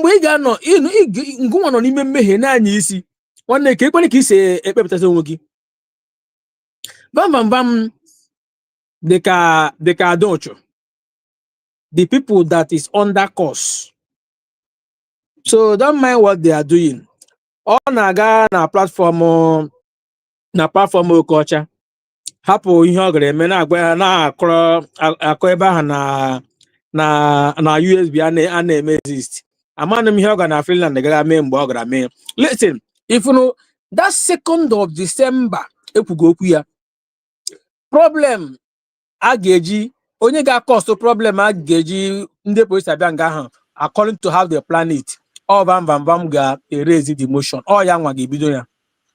All bam bam bam ga-ebido ya. So that cost also double on the one ya nwa na n'ime ya. And ịmazi na mmadụ apụgodo na keke o say help onwe ya. Ọ ga-ehepụzi onwe ya. Ọ ga-ehepụzi onwe ya nke aha gana agụfeele ya. So ihe niile ọ na-eme na aja ka ọ na-awụ. Aja ka ọ na-awụ. Onwezi anything ebe a ga-asị gị that na o nwere ihe ọ na-ekwu na-abanye n'anya ya. Ị na-ajụzi, is he making any sense? Ya na-ekwu na platform ya. Onye gwara gị yesterday ga-achịkọ akwa niile nọ na Europe kụwasịa n'isi ndị Biafra on behalf of Azaya Anyog. Kụwasịa dị akwa. After mgbe ọ bịara hụọ ya n'anya ego anaghị abịa, ya gwazie gị that na Azaya Anyog onye o protectga na akwa n'isi ndị si na onye ahụ onye oshi. Suzie gị na onye ahụ ọ wee onye oshi eziokwu. Nwanne ịmakwa kọsụ na-aga reverse. ọ dị ka ebe iwere bọọlụ ote gadomi ya na wall pacha ya tum na wall eleghị bọọlụ a ga-eme all back to sender. I dey tell you. So which means causing knowledge and relation them maka money protect. My brother, you need a prophet. You don't even need prophet to come and tell you. Onya ni ihe na-eme. So nke ya nwe nke na anedeti ọnụ na ya. And if you see all these people that stood by our PM, fought against DOS, fought against ndị na fight that PM that time. Today, turn now fight against PM build ha protected that time. Onwe ihe niile onwere ọnụ niile ha bụrụ ndị aha nwanne ha arachara na ya o. Onwe any cause ha lere on those people nwanne ha wụla a partaker of it today. Ana echikwa ya wụrụ m gakwa speak against nwanne ikwesị nwanne ekpe agụchere egwusi elu megide ala megide. Nwanne ọ dịka ọwụ just agụcha ya gawa like that. It is happening. Nwanne ọ Agnes Nwamma ọ ga-ezu ha niile ahụ. Nga ha ọ ga-ezu ha enwe nke ga-asọ na ewu ọgwụla ka amara maka ụtọ ọzọ. Nwanne otu ọbụla ha igwe touch them ọ ga-ezu ha niile. Now bring it down to our brother Koboko. Onye kpọrọ ihe ya. Onye the boy wụkwa ọkwa nwa Biafra dị ihe ahụ mana anaghị ekwutokwu Biafra. Ọ nwa Biafra. I know what they are dodging because ha kwutela okwu na aka na abụ agwa ha ofu aka. The guy onye Akwa Ibom ka ọ nọ. Onye nke sị Gumi need to be arrested. Gumi need to do this. Ọ nwa Biafra ka ọ bụ onye Akwa Ibom ọwụwụ Biafra. So I'll say he's not talking about Mazen Nandekano. He's not talking about Mazen Nandekano. Why they will leave Gumi that is speaking on behalf of the terrorists. Then Mazen Nandekano that is fighting for his people. Yakupongwe.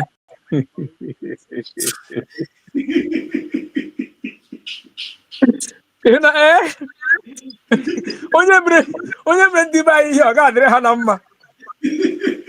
Ndị be anyị onye mere ha ihe ọ ga-adịrị ha na mma. Ebe onye Akwa Ibom ibu na onye Igbo na-ekwu agụpụ onwe na Biafra ma afọzikwa onye Akwa Ibom. Ai ike gwụrụ my brother. Hey, the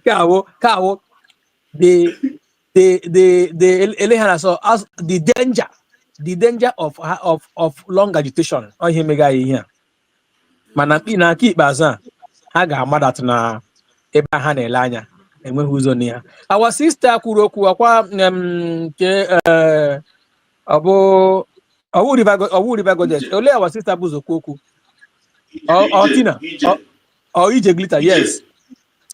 O nwe ihe o metụtara aka regards to ndị mba ọzọ na-abịa abịa during election ha bịa atọ ihe n'ihe nwanne obido taa. During census, I'm on 1999 census. I'm a census. I have some of my friends. Epos na North. Imana agawure ha dome ha n'ụlọ ofu Alhaji. Eshi ni jail. She ebe she put people. Ha na-register ju ha. And the day no talk. I mecha ihe na-ewerekwu nwata chere ego nye ha. Ha lọta ha na-akọ ihe ahụ because census ahụ na-abịa ewere ndị kechi ebe a ndị be anyị aga ebe a ndị ka aga ebe a ihe a ka ha na-eme. Then onwezi ndị nke bere ebe ka anyị nwanne ihe ha hụrụ nga nke ha gaghị agụ even na ịgwa ha na onye a wuo nwanne gị lekwa ebe ọ n'obodo nọ ha asị gị ọ nọghị nga mana gaa na North a ga-agụ gocha ma ọkụkọ gụọ na ewu. The same thing during election. When our people say that now all through election can Igbo get mecha say kene ha warrior tasha warrior. Election, the first ever election of that zoo after their independence. One erigi. People are still praying now, God. One onye ọbụla so ọ na-support USB ma ọ bụ achọ m nwere onwe m, I don't believe in USB or USB is not existing. Nwanne onye ahụ ama ihe ọ chọrọ. Ọ mabeghị in fact ọ mabeghị ihe mege ya because ihe awụ most of them ọkwa na-egobiri ha o, most of them ọkwa na ha riri enwege nyere ha, mana ndị egbo ndị ọbụrụ ha na-anọghị ya, ndị ọbụrụ ha na-anọghị ya, a ga-emere ha ebere. My happiness wo, I usually point at our constitution. They take like care of them. Ndị nke wepụtara isi ha welitere aka ha agụọ ha aha ha bụ sorry. Mana ndị nke na-apụtabeghị anyị na-ahụbeghị a na-agụghụ mgbe oge ruru ọkwụ ụmụnne ha ndị gbara ha okirikiri gakwa asịlekwe ndị ka gụọ ha so na ndị ha mere ihe a. So it go be. Thank you very much, my brother. At this point, I yield. Thank you. Thank you so much, Triple M. Thank you so much. You know you do. And Ocean Monster, are you there? Ocean Master, are not there? Yeah. Mazi Exodus. Good to see you back. Good to see you back. Good to see you back. How are you doing now? Great. I'm doing great. I'm a noon knock, my one. Thank God. Yeah. Okay.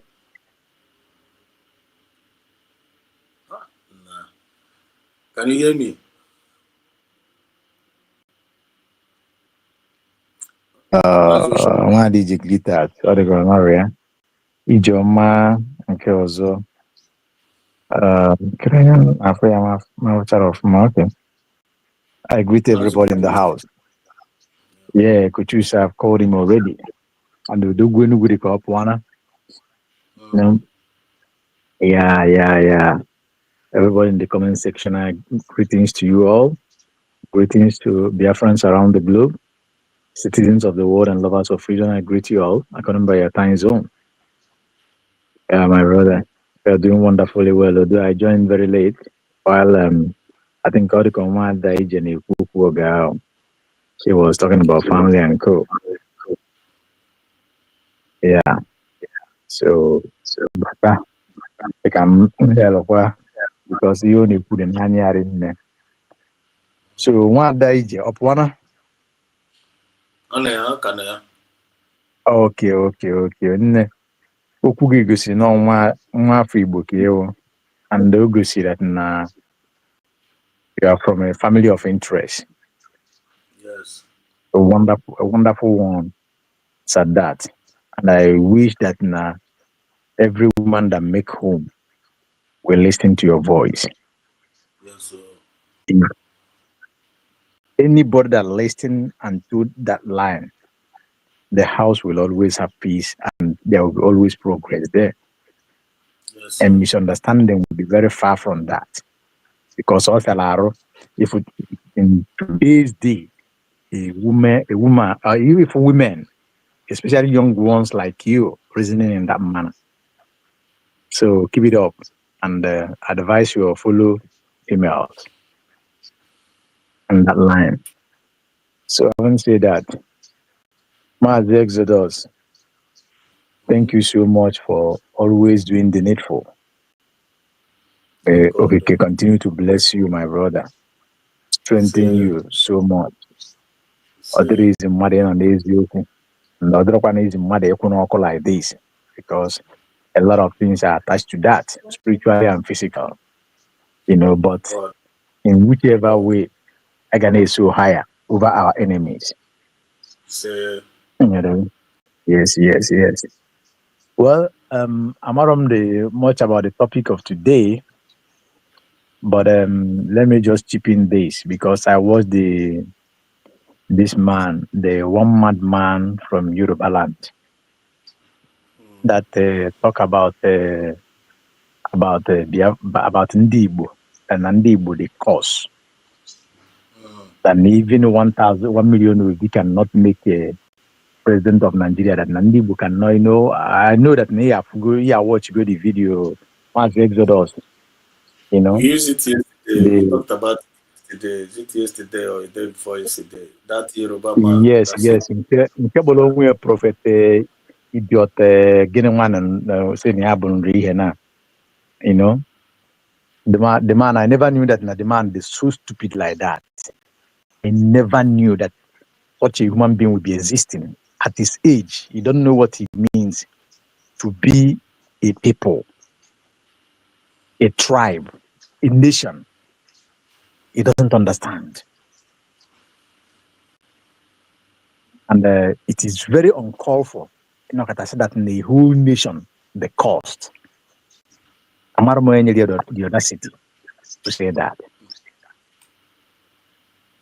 But however, I really love the way people have sent messages to him. And maybe he's trying to call himself in order, because I saw some damage control that they wanted to do. But already have gone viral. And this is the mindset of this Afon Jazz, because he's not the only one that have done that. This Tunde Bakari, the idiot Tunde Bakari, have done that as well. And that is how it goes, all of them. Both the idiot in the regime called Adeboye, all of them are the same. No exemption. Yes. Pastors. Yes. These are cowards in religion. Because if they know that all of us are Christians, how can you know, at one Igbo? They did not think about the calibers of Ndibo that is insulting. I don't know. I don't know. It was good that the British people just well in Nigeria near Fulani and the Yorubas Naka. Tell me where about Yoruba and Ndibo. In everything you think about on this planet Earth. This man, the man called the primate Ayodele idiot. As he talks, the same people that he's trying to defend, the lie that and propaganda that's on a tribe, caught him at the same time in his own state, Kwara State. Look at it. Okucha had today, we will the next day. The Fulani attack his own community. As we are talking, you know the voice of that man. That is how wonderful God is. Because when you say why God did not say, I used to respect the idiot, thinking that he's a human being, not knowing that he's a very big animal. In fact, the Quran is stupid. That yes, all the Quara, I don't want to use all the Yoruba, because when the Yoruba is sensible, you gotta go. Quara State the very stupid. I'm telling you this. That was why the Fulani was able to conquer them from west to north. And is that not idiot? And they could not stand up. They could not muster the courage to stand up and speak for themselves. Him every day they go na popi na ko ri kive bu manisi. Chano job on Yoruba. I just such a nonsense. Then tell me all the prophecies you go know which one have come to fulfill. No, please go and check it. Check all the prophecies you go. 1, 2, 3. Number it. And I will tell 10, 15 of it that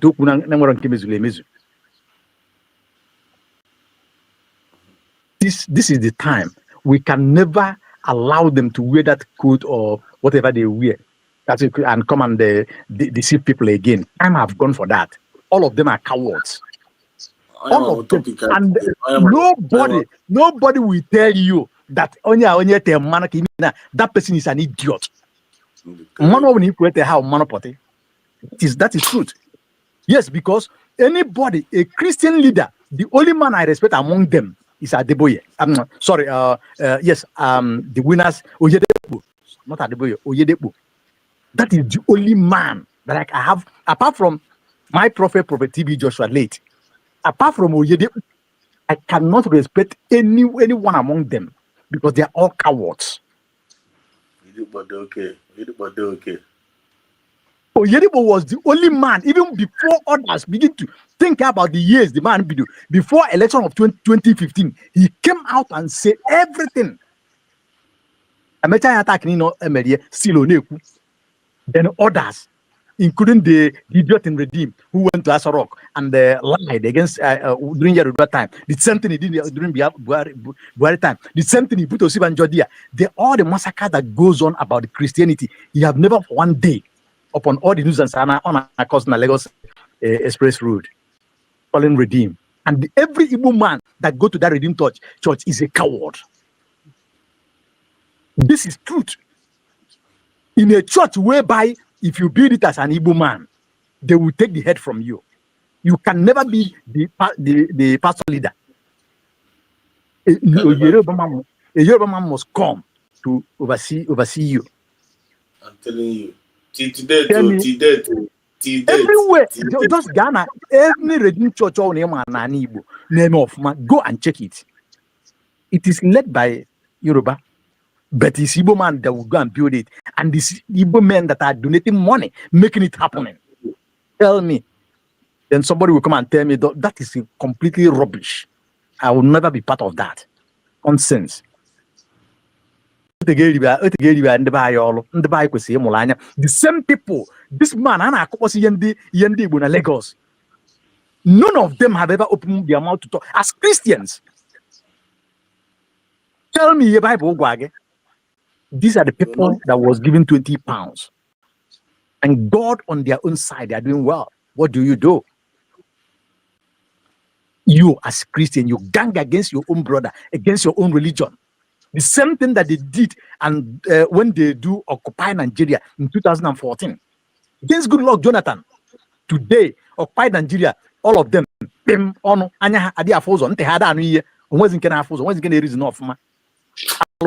Nigeria. This is it. So nobody should respect and regard all these useless Jews. Nobody should respect them. You can only respect those who you see that are doing the right thing. Just like that pastor in Plateau State or in Benue, Plateau. I think if it's from Plateau State. That is the man that, yes, if you want to respect and call a man of God, call that man a man of God. If you have any cup of water to give or the man of God to drink, go and give it to that man. Not all these people that they use private jet, using intimidations, using a false prophecy, where they are not confusing them mad in the name of religion. Time has gone. The mad at this time. We will not keep quiet. We will not be silent about these issues.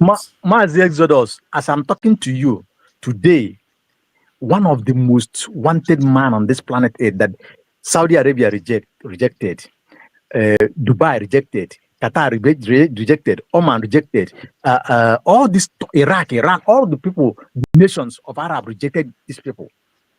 Today, Nigeria, in this on a lecture, what does it tell you?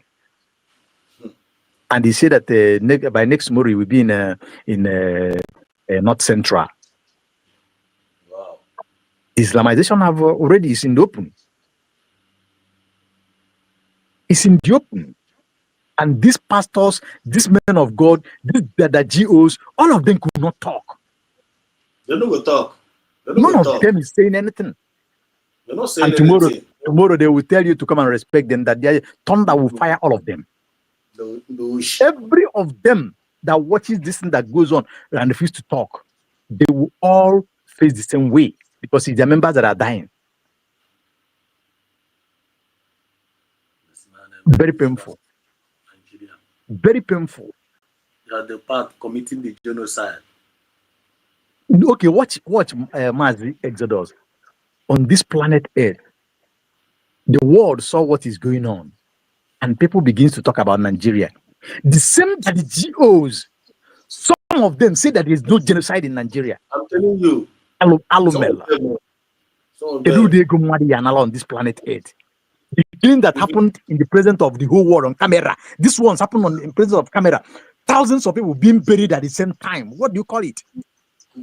Bishop Kuka, they are called Bishop Kuka, the man I used to respect you so much.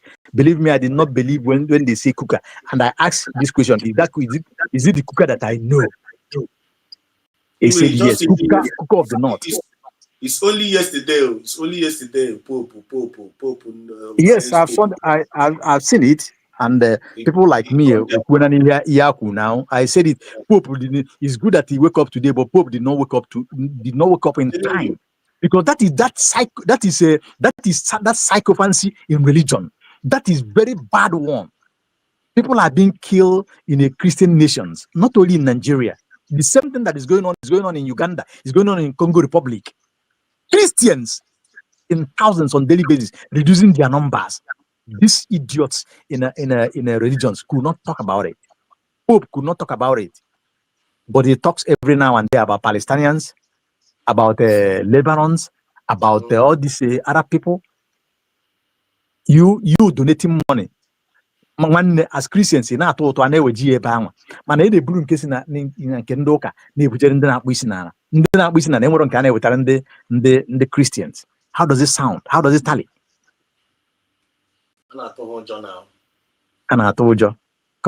Then they are trying to make Christianity as a scam. Because Bible from the Old Testament, the Israelites, the children of God, they always war. If you bring war to them, they go to war. And it is high time that we need to read the Bible and read it correctly. Because now, it's just because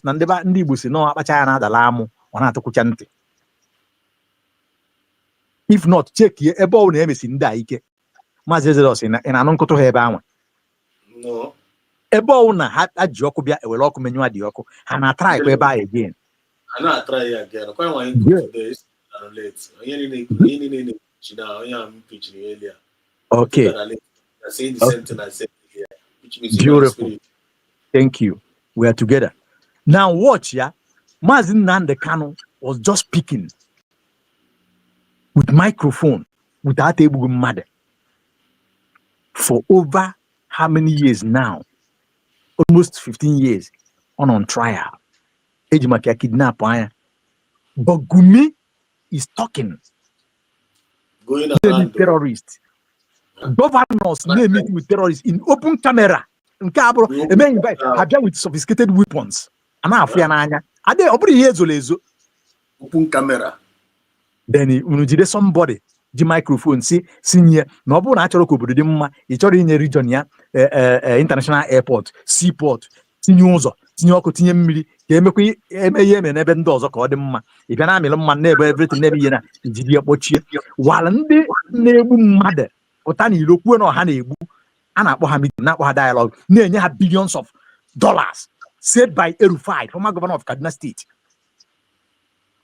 The federal government fund. He said it's on all over internet, on national television.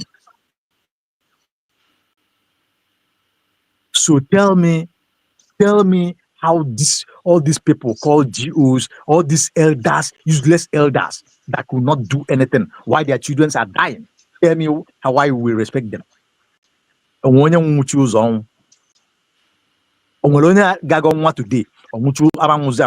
tomorrow. Are it possible?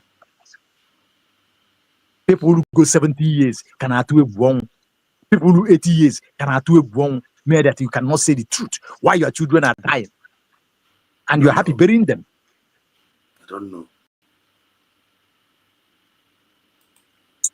my brother.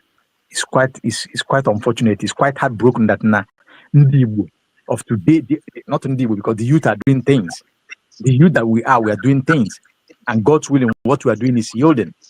But all this those who are supposed to guide the people, those who saw the war, those who knew what happened exactly, that some of them are so coward.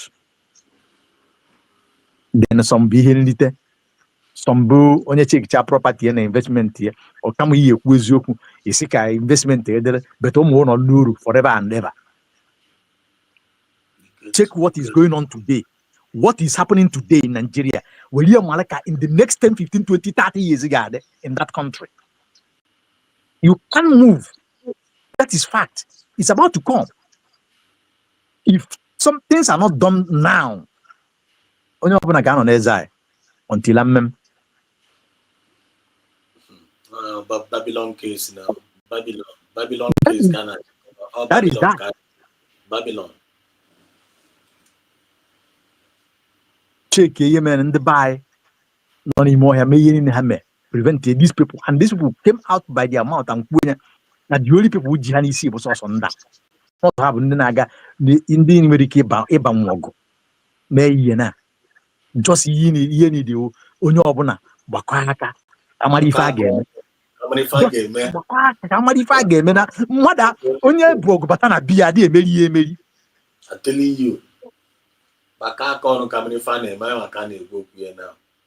ndị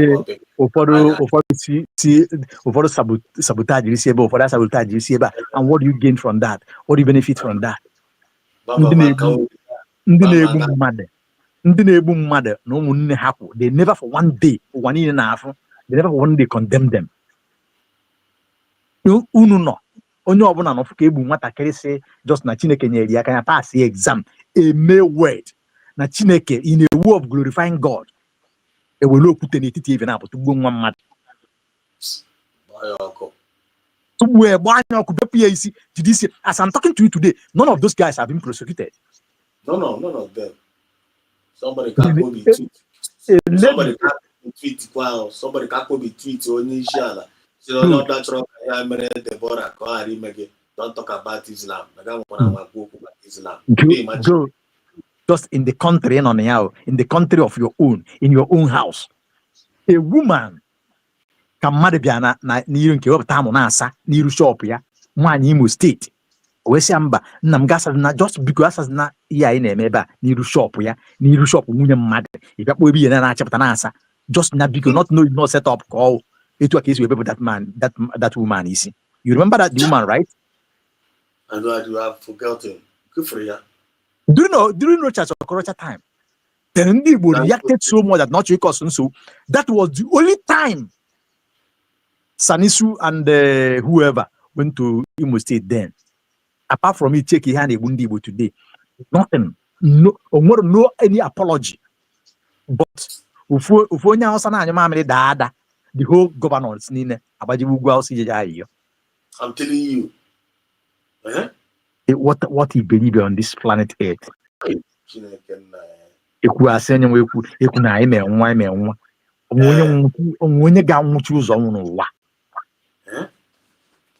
So you will keep silent, don't talk.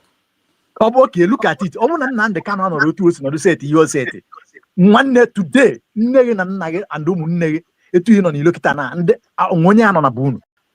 just like in my place.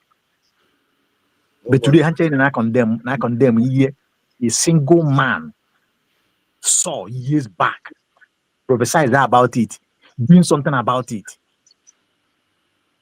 Advice and Yoruba, the whole governors of Yoruba people said they are not taken. But in the Bible, almost courage. What do they do? They begin to sabotage. In-house sabotage. Yeah. It's so appalling. Or very bad. Watch here today.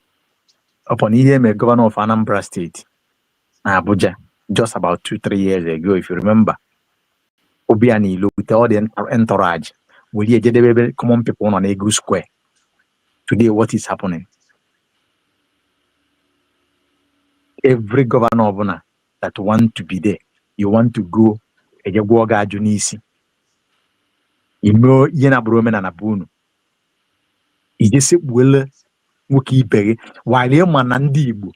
We don't bow to any man apart from God. Right from the history of the Bible. I'm telling you.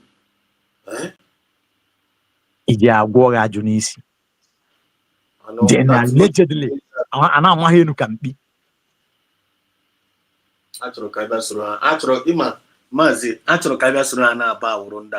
Pụta asa ba ndị Fulani. Come on, I hear me na Babylon that time. Shadrach, Meshach, and Abednego. They refused to bow to Fulani government. As soon as I got Tia and Oko. Pichatawana now. Now I hear if I today.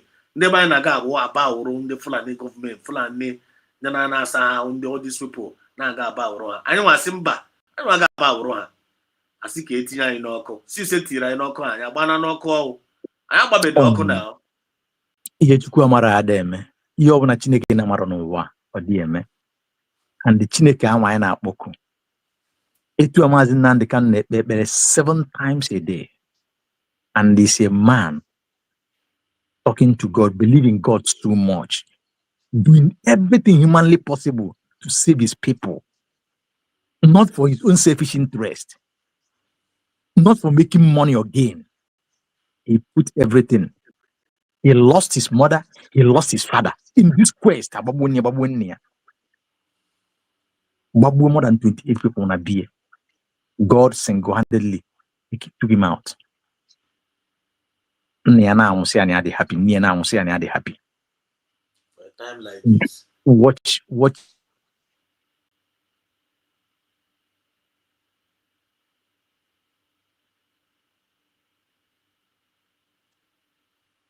Near you were bulletproof. He refused all those things. Every day and a year. Still meeting up on meetings, he rejects. That is to prove to you that he's a man called for that. Still on DSS custody. For almost 5 years now. 1 pant, 1 shirt, 1 trouser, 1 shoe. Can you imagine? My brother, it's just a much about it because he sometimes one are provoking, on are provoking. When the name misbehave. When our people are misbehaving, especially these elders, especially the elders who say he can coordinate youths, you had the spirit to move on. But thank God, one thing I will say is this. Like Dr. Ngozi Arabeze always said, she always said, do not be moved. For that your quest, we have gotten it. I'm telling you, I want the And cocoa. we have gotten it. Who could believe that Biafra will be declared in far away Latin land? Who could believe that? Who could believe that after Finland had the business and deal with Nigeria, that Nigeria will be Biafra will be declared again? Who could believe it? But it happened.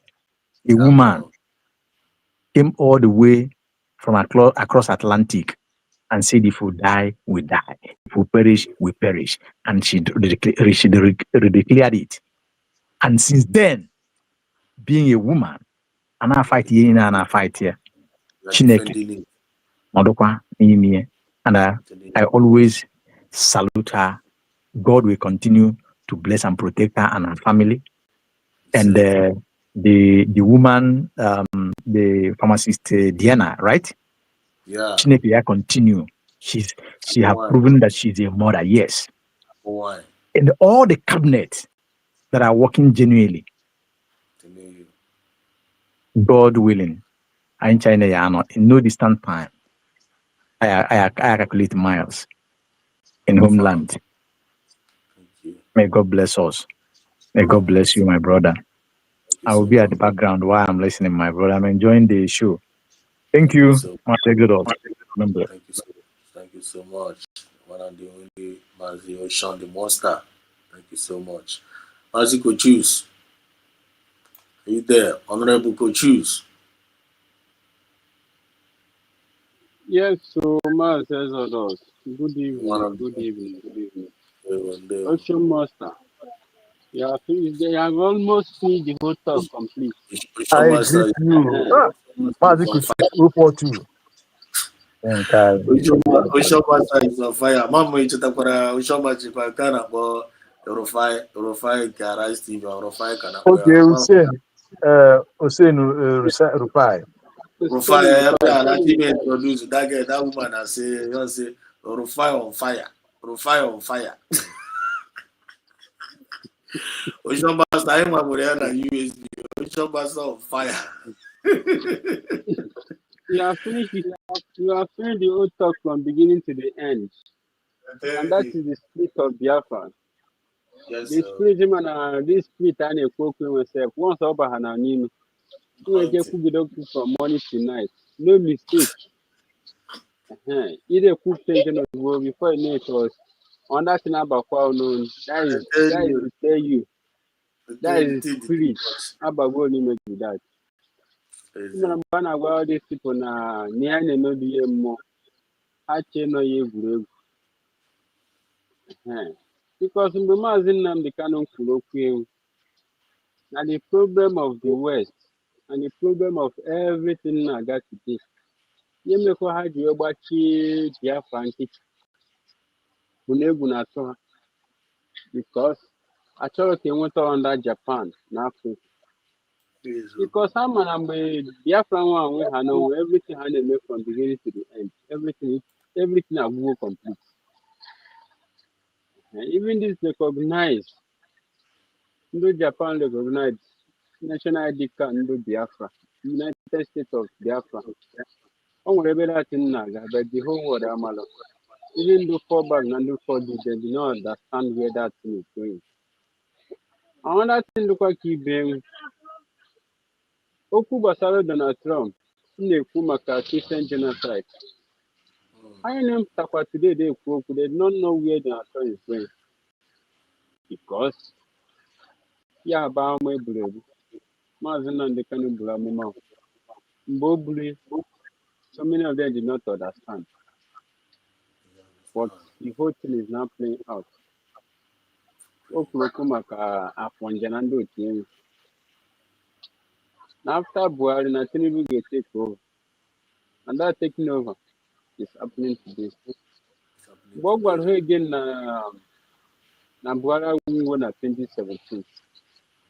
Equitelo. Ogwakwa again na Tinubu take over after 2 years. Now after quitting a Buhari, what happened today? The same thing. They did not hear all those things. Bogwahana tell us they take over the north. What is happening today? I think all over the north, handling about quiet today. And Tinubu non power today. The whole thing that is happening in the West, most especially no Lugwa Kuku, who Nanyana and Ahona the whole thing, they shift to Yoruba land. Oblungon over the evil, their media to commit. Because when all these things they cook small, their media put up their cook in that. I mean, take the whole Yoruba land every day by day. Obuni nulo ne kidnap onye ne nune anwụrụ onye nkano na Kwara State. What is happening? Jigodu Tinubu nọ na that seat as the president of Nigeria. The whole Yoruba land is almost going. And even then, if Takwano Kuoku, they cannot speak it out. Makangon, the evil that they plan against Biafra is now coming back to them. The evil that they plan against Biafra is now coming back to them. But then Chorego, after this 28th of November, Odo, Rope, Mazezo, Taku Marina Road. Yeah. Odo Gaga after 28th, Mobcon Malo.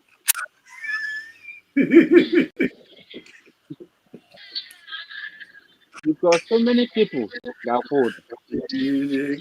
Because you have respect that happened that 28th. Because that God of justice, the God of justice is at work. That God of justice is at work. Because the whole thing that is happening today, so many people,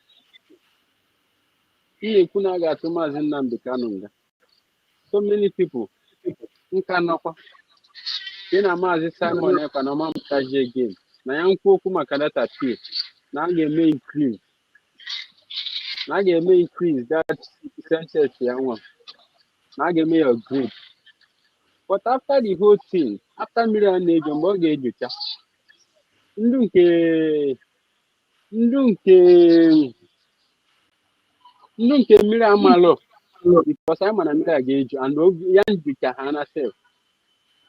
Mgbe o juchara, so many of them got food. Because everything that is happening to Nigeria today, onye nchi na Obasanjo amara about it, ọ na-atụ anya. Everything that is happening to Nigeria today, onye nchi na Gowon amara about it, ọ bụ onye okwu achị. And okwu Maazị Nnamdi Kanu kwuru na Gowon ga-anọ ndị ndụ of what Biafra. What is happening today? And Biafra Kadeb. Biafra Deb. Ntebe go on cannot do that Biafra fighter against that time. And today his village is under siege. For him to come out and speak out. Okay, no, in which year that cover shame and he put it in a middle belt. Okay, I cover Makangon. The blood of innocent is now at war.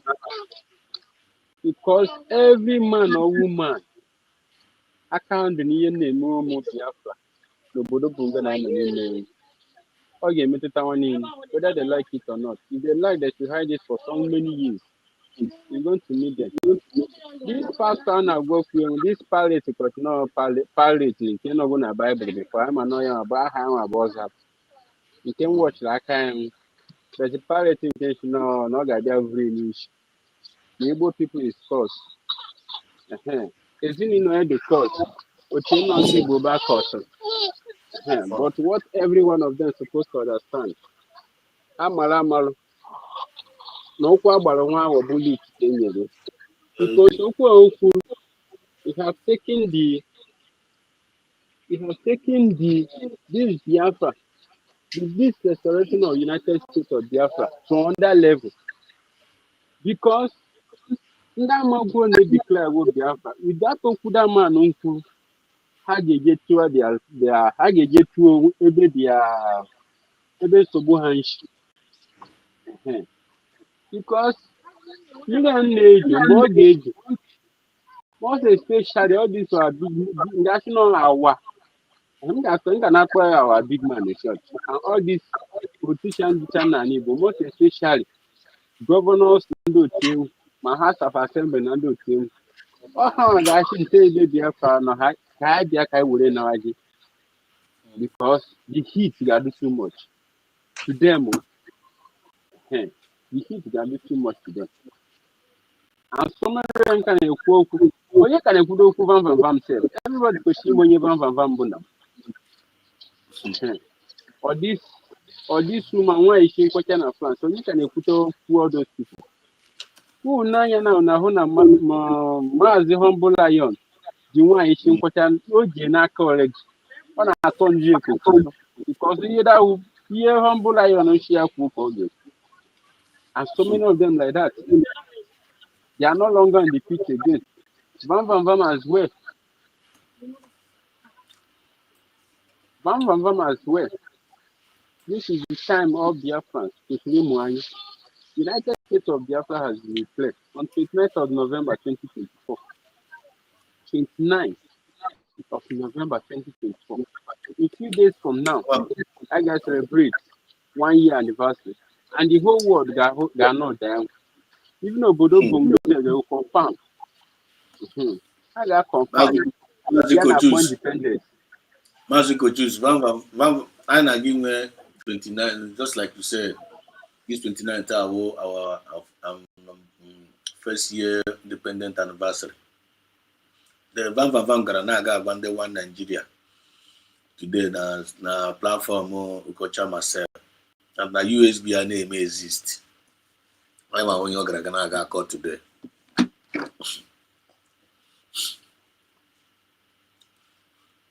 Go. That is reason why I'm doing a Van management. He got what now. But a platform here on Nigeria with a GV. That we just to cause one to not to be. So you garage lebe open even that place all regret the reason why you got it. Because I'm very, very sure there is some people that are going to give him back to back na that place. I'm very, very sure. I done the program. But my spirit now no one don't get you back to back there. Even that to culture not be there self. Or man made expect you coaching what they say. I'm very, very sure of that. Because that man called culture. That man and neighbor. I'm very, very sure of that.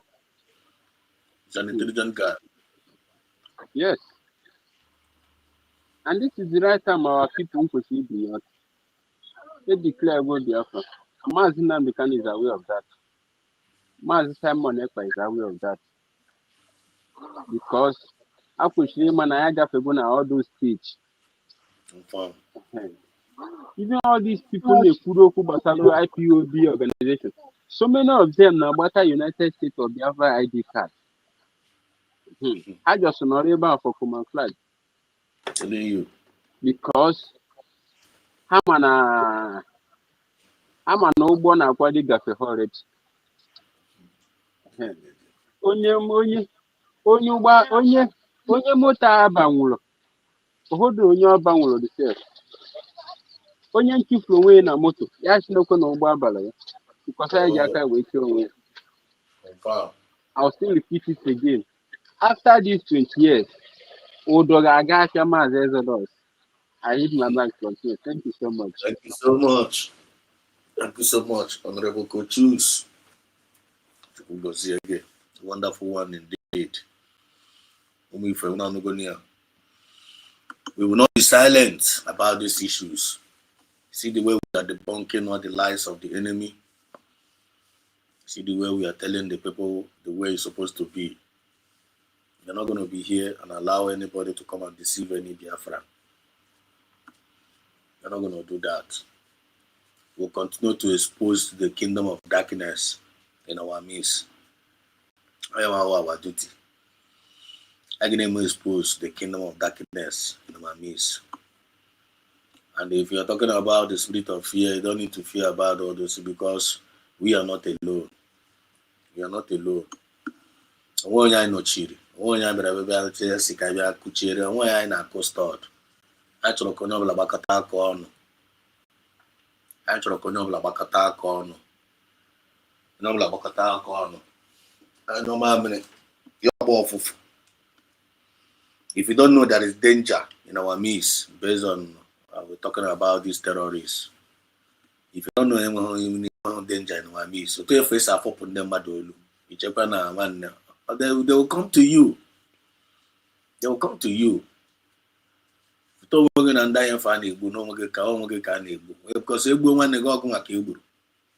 so always when you feel that no one after all, concern you, no one. If you're having that kind of mindset, na game na kwa n'ime for a while.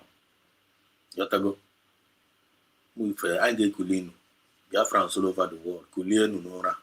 I want any can you hear to see here not too much. Easy now. You need to come and acknowledge USB. 29 na kita na yabotowa. I celebrate our 1 year anniversary. Obidogo no Obidogo. 2 years next year, 2 years independent. But Nigeria now 60 something, 67 years or 69 years of independence. No electricity, no light, no water, no good road, no hospital, no nothing. Because 1 year kind of email now. Science aputawago, wonders aputawago. Because this is the kingdom of God here on earth. But the government gawo dachi. Our government is going to be the best government in the world. The best government in the world is USB government. Take it to the bank. Take it to the bank. All of them may go. You know, just like Mazi Kochusu said, all the whole prophecies of Mazina Nikal, all of them came to pass. All of them came to pass. Terrorists will take over North. Many years ago, he said it. They say, no, this man, I don't know what he's talking about. What is happening today? Omega. The terrorists are conquered the whole North. Yoruba now, even now conquer almost Yoruba. Yoruba, they have already taken over Yoruba. Again for zero na Yoruba. Ever come on the Igbo Juru na Ever come on the Igbo Juru na Lagos. They don't take over Lagos self. Aquamak the fair of Ndibo. Aquaman they would be Lagos. I want to Ndiba no na Lagos. One day we go Lagos. They will go. Never know people can be a kind of man can cut off. So people are not good. Individual, not individuals, so because 90% of Biafrans are with the USB. Yeah, individuals, not by leka. After going to Finland, guy they declare Biafra. People say I guess in Biafra use their name may exist. But he still claim that he love PMs and never Chineke na Bogo. Come on, get away you here there. Look at all these people, this one, another lamentation from this guy. Look at this guy. Listen to what this guy is saying. Listen. Words, David Umay. I beg, there not be all this excuse where you give, say Tinubu meet bad roads. It was 2 months. So if you don't say the work where they give you, you know, if you do it, may you resign.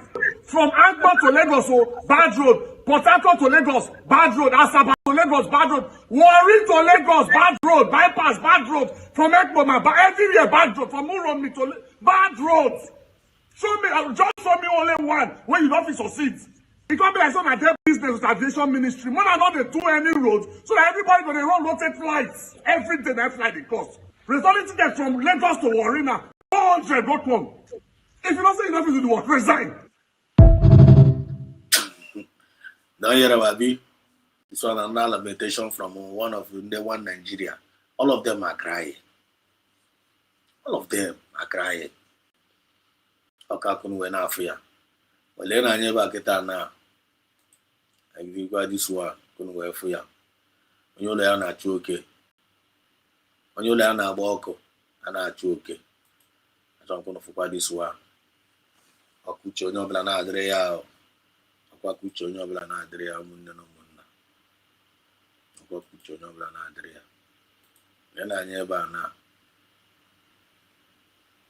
You know this our brother, right? It's not fair or large, or it could be but not. I want to tell the report of what is happening in the northern part. Then after watching this thing, if you watch this thing now, yeah, you watch this thing. If you are Nigerian and you are still in the Nigerian army, you're only one Igbo, you're only Kano in the Nigerian army. After watching this particular video,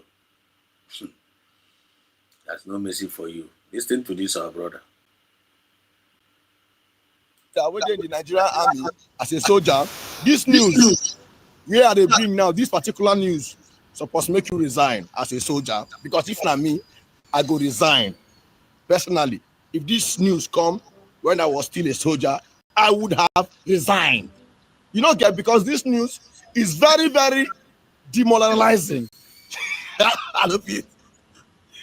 Very, very demoralizing. You don't understand? 390 BK boys, like BKH boys, 390, they graduate today in Gombe State. They graduate, like today in their graduation. The federal government, they tell us that these boys now don't be repentant Boko boys. Right now they are okay and they are good to go. So now they are going to be installed into our community. They're going to install them now to the community.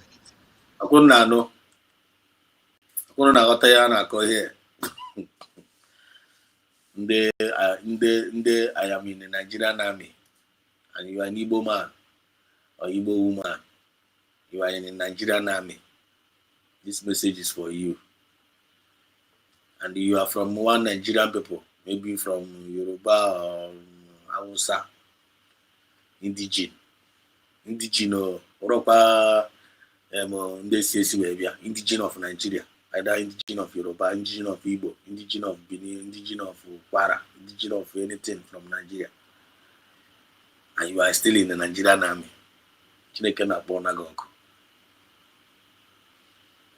Just like our brothers are saying here, these people has been reintegrated. Boko na gazi apụta ya ga-kpọrọ ha. You wish for white. And I celebrate here. Up on the bandit. I say now repentant bandit. And about our society. War. They charge 50K. They charge 50K. So go charge my rice, my beans. Here you go. About some of them army, soldier, navy. Otu aka say now. Otu aka the bandits will take over Nigeria. They have taken over the north, and they are migrating. Because when you're on down and all to conquer land by fire by force, by fire by that is Bepugish. Then on Dutch are very busy. I not conquer the cities, not conquer communities. The problem from Hatchopor. Dutch is in us. Dutch is in us. Gana eba Hatchopor go. Yotago. Gaza eba Hatchopor go. Dutch is in us. Gabueze diamond go. Gold go. Government and where is in car. They carry go. Then people are now. They buy Agamati here by fire by force now. Then even the Nigerian, all of them now, they are catching the code. They are catching the flu now. They ain't with the go the code. They with the go here. How much is that can report to the thing? What was in all the anyone was you me? Another guy in news now there. Now, Mazina kind of prophecy happen again. Time will come when everybody begin to talk about we. How can I go here? It's happening. You know this guy is your update. Not just that to now come close, because this is where this story gets very interesting. Mm-hmm. Not just that these people will be studied into the community, into the society, free, go. No, the federal government gave them 50,000 naira each. 50,000 naira each. They give them one bag of rice. They give them oil. They give them bag of salt. Oh boy, to be bandit for this country, they pay. To be a bandit in Nigeria pays. Bro, you see, and you that is a soldier, see you they die, they murder you for nothing. They unalive you for nothing. But see them, when they unalive you, they get credit for unaliving you. This is what the federal government is telling these boys. You unalive these soldiers, you get credit for unaliving them. You buy them, we credit you for buying our soldiers. You understand? That is what the federal government is telling them. Buy our soldiers, we credit you for buying them. Unalive our soldiers, we credit you for unaliving them. See them, they get 50,000 each for buying you as a soldier. They give them bag of rice each for buying you as a soldier. For unaliving you as a soldier, for murdering you as a soldier. The Nigeria federal government is giving each and every one of them one bag of rice, one bag of salt, one bag of oil, 1 gallon of oil, and 50,000 each. Not just that, they even sew uniform for them free of charge. Their uniform is free of charge. They are all see them. You see them with uniform free of charge. You that is a soldier, you sew uniform from your own salary. Like your salary, you take from your salary to sew uniform. But this one, federal government sew uniform for them free of charge. They didn't know Boko upon the Boko Haram. The Boko Haram, these foreigners, the invaders from another different country. But in Nigeria, I'm not going to for here. And I call your rako. Then still some of our people don't want to wake up to reality. And it's usually. Can this guy finish go there? African Morosi is back. Actually, wait, okay, let me go back to the studio. Jerry? Okay. Let this thing finish. I still come back, Madame Rosie. I still come back. This thing. And pay them for buying you. Nigeria is a scam. See, as a soldier in the Nigerian army, if this news not demoralize you, nothing will demoralize. When you get out now, I'm not abroad. They will tell reporter. I'm not not. Only been a not be.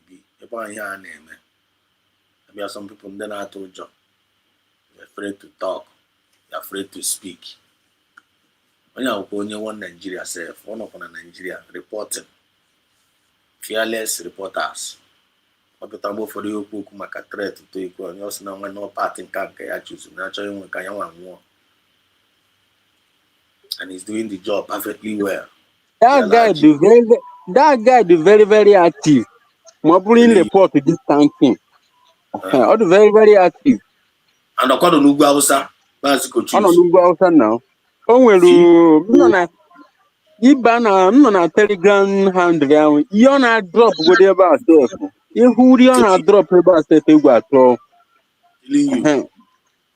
Ndị a niile step ha mfụta na social media na-abịa akọ inyo asị na n'onwe ndị na-eme na n'ugwu Awụsa Chukwu ga-abụcha ndị a niile ọnụ from A to Z ịgwa nke mba eziokwu. Telling you, thank God for this kind of people.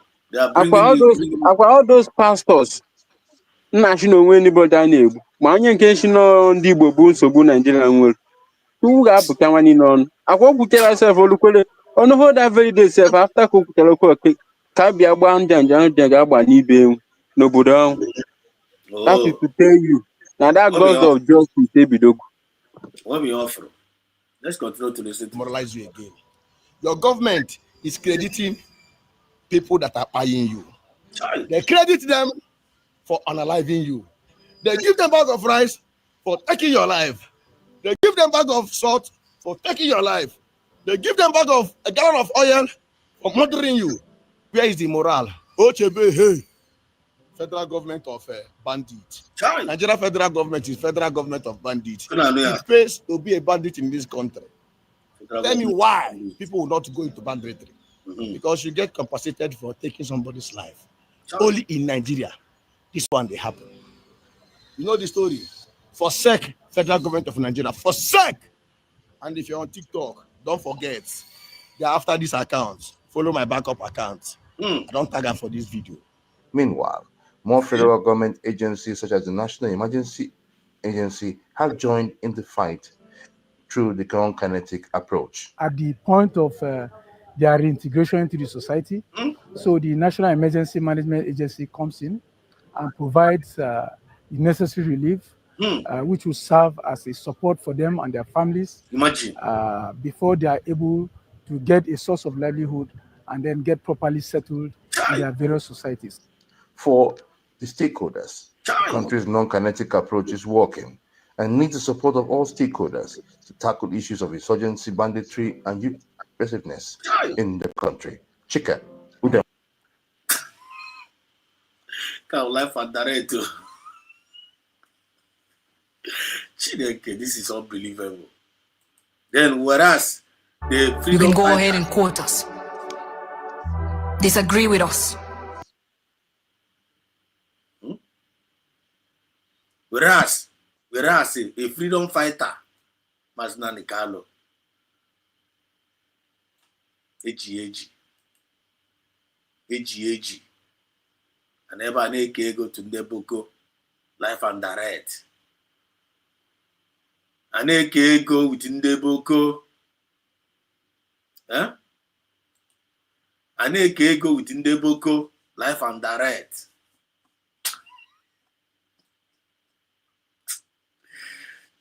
Nigeria, Chineke na-ekweli ihe ọjọọ. Ka ya another update here. A lot of things on my table. We need to keep our people informed. Ka anyị na-emekwa informed. Ekwu mere ọnụ. Ekwu mere ọnụ. Ekwu mere ọnụ. Where is this guy? This guy also.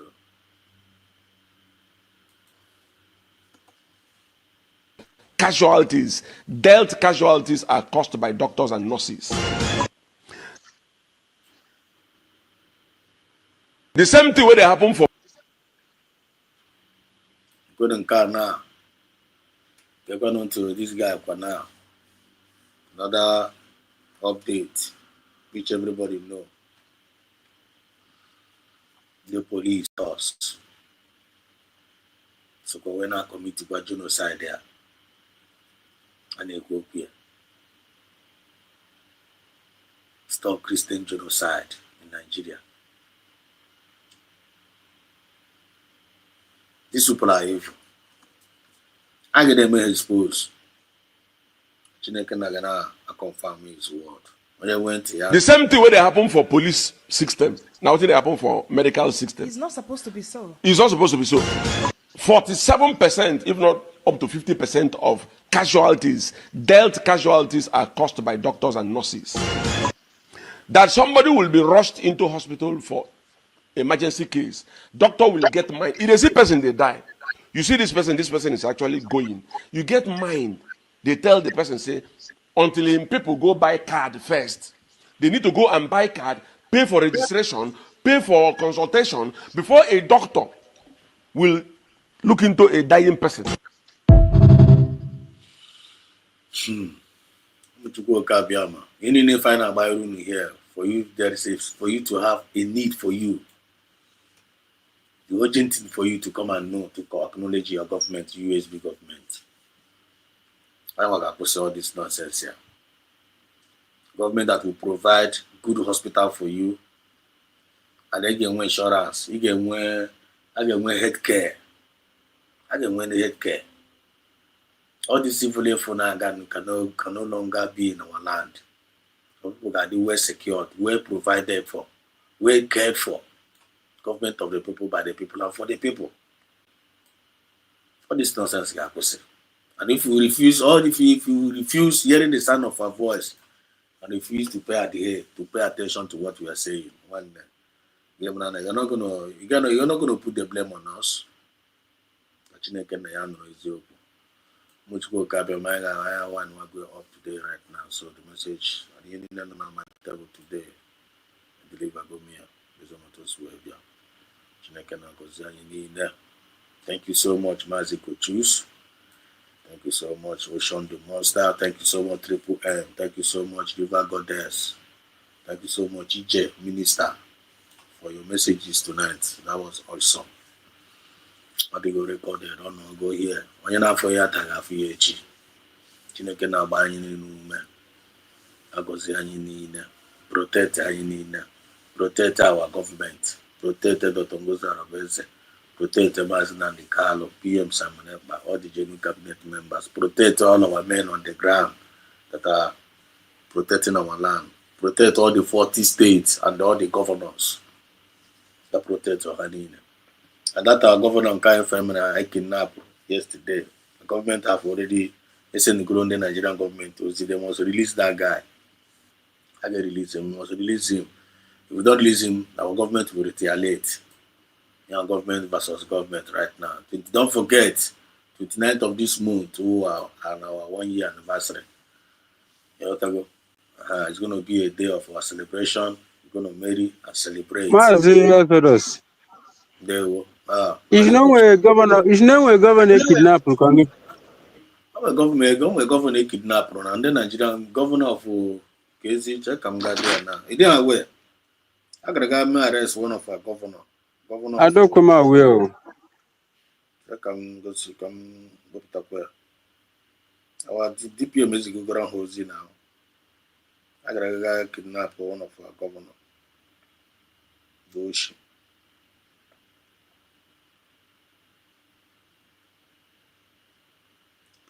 Update. They kidnap one of our governor.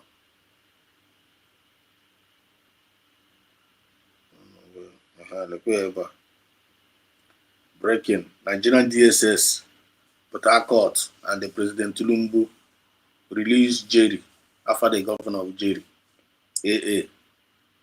They determined Governor Bassi Otu of the Cross River, and the President Tulumbu has kidnapped this innocent Biafran governor of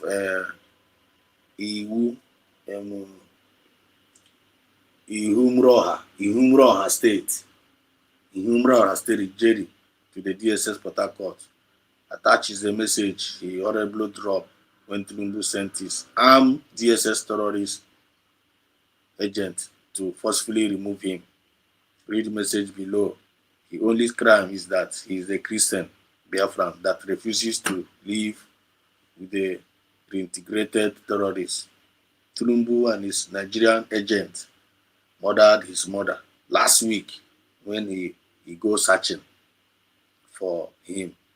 The United States of Biafra is using this opportunity to tell the delegitimized governor, Bassi Otu, Okwa Ndeporto, Okumunna Inkwa, Kragaga kidnap this brother.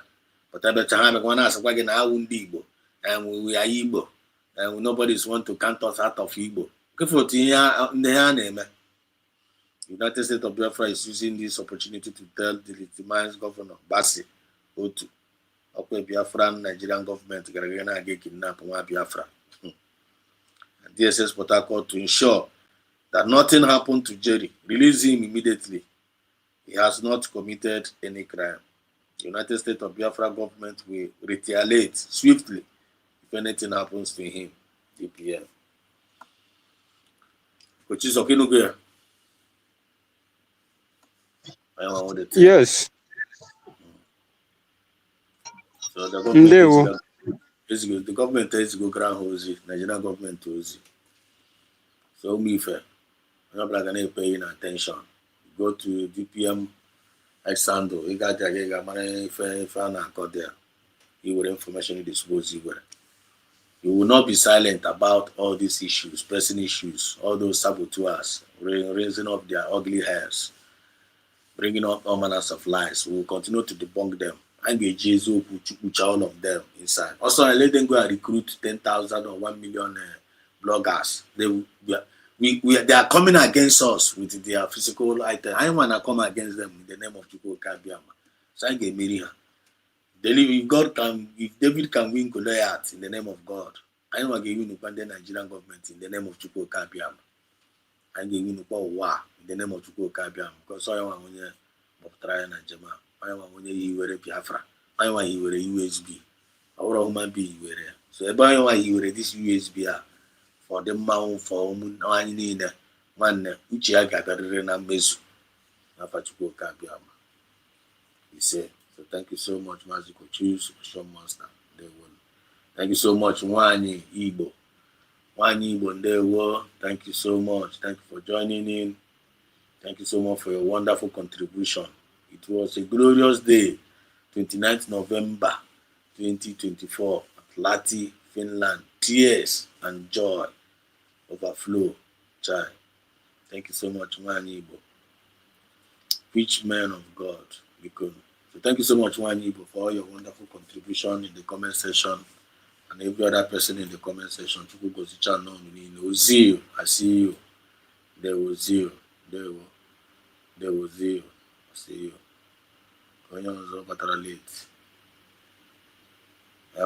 My bestie best. I see you. There another person. BT for Christ. Thank you so much. Thank you so much. Thank you. So me, long live Mazina De Carlo, long live PM Samanepa, long live Dr. Muzara Bezan, all the cabinet members, long live all the Geneva France, our forces, our medias, our men and the women, every one of us, though they are in. For me from here, it is good morning. Tomorrow is another day, the special grace of God. Day one.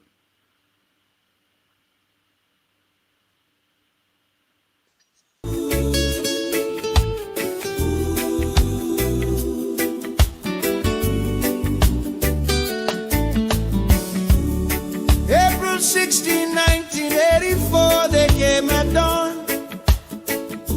Accused but never charged. 6 years withdrawn. But in that darkness, a deliverer was born. His name, Chiroma. Railway engineer with nothing but honest dreams, working for the nation, or so it seems. Coup attempt happened, North was blamed. Chiroma got arrested, 6 years unchained. Condemned we to Yoko, amnesty cried out loud. But Bia left him rotting, wouldn't be moved by the crowd. No trial, no justice, just darkness and despair. But he taught himself English, God was meeting him there. In the prison cell he learned compassion's power. That's where Chiroma grew. In the longest night preparing for this hour. That's what suffering do. When you've been where the people are, felt their pain, you can break their chains. Now he's running for their freedom, nothing to gain. Chiroma, Chiroma, they Joseph from the prison cell. Bacardi is a Bacardi.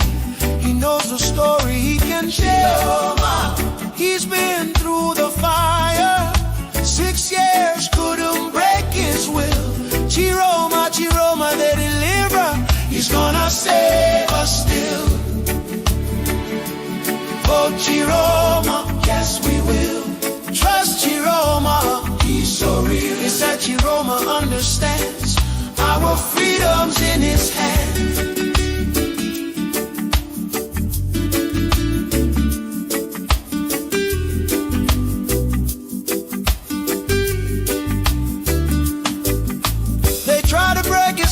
Thought 6 years was enough, but trials only make you stronger when you're made of tougher stuff. From prisoner to minister, then back to opposition, because he saw the suffering, needed a new vision. June 24, 2025, he walked away from power. Said, I can't defend the system for 1 more hour. Left the government to fight for you and me.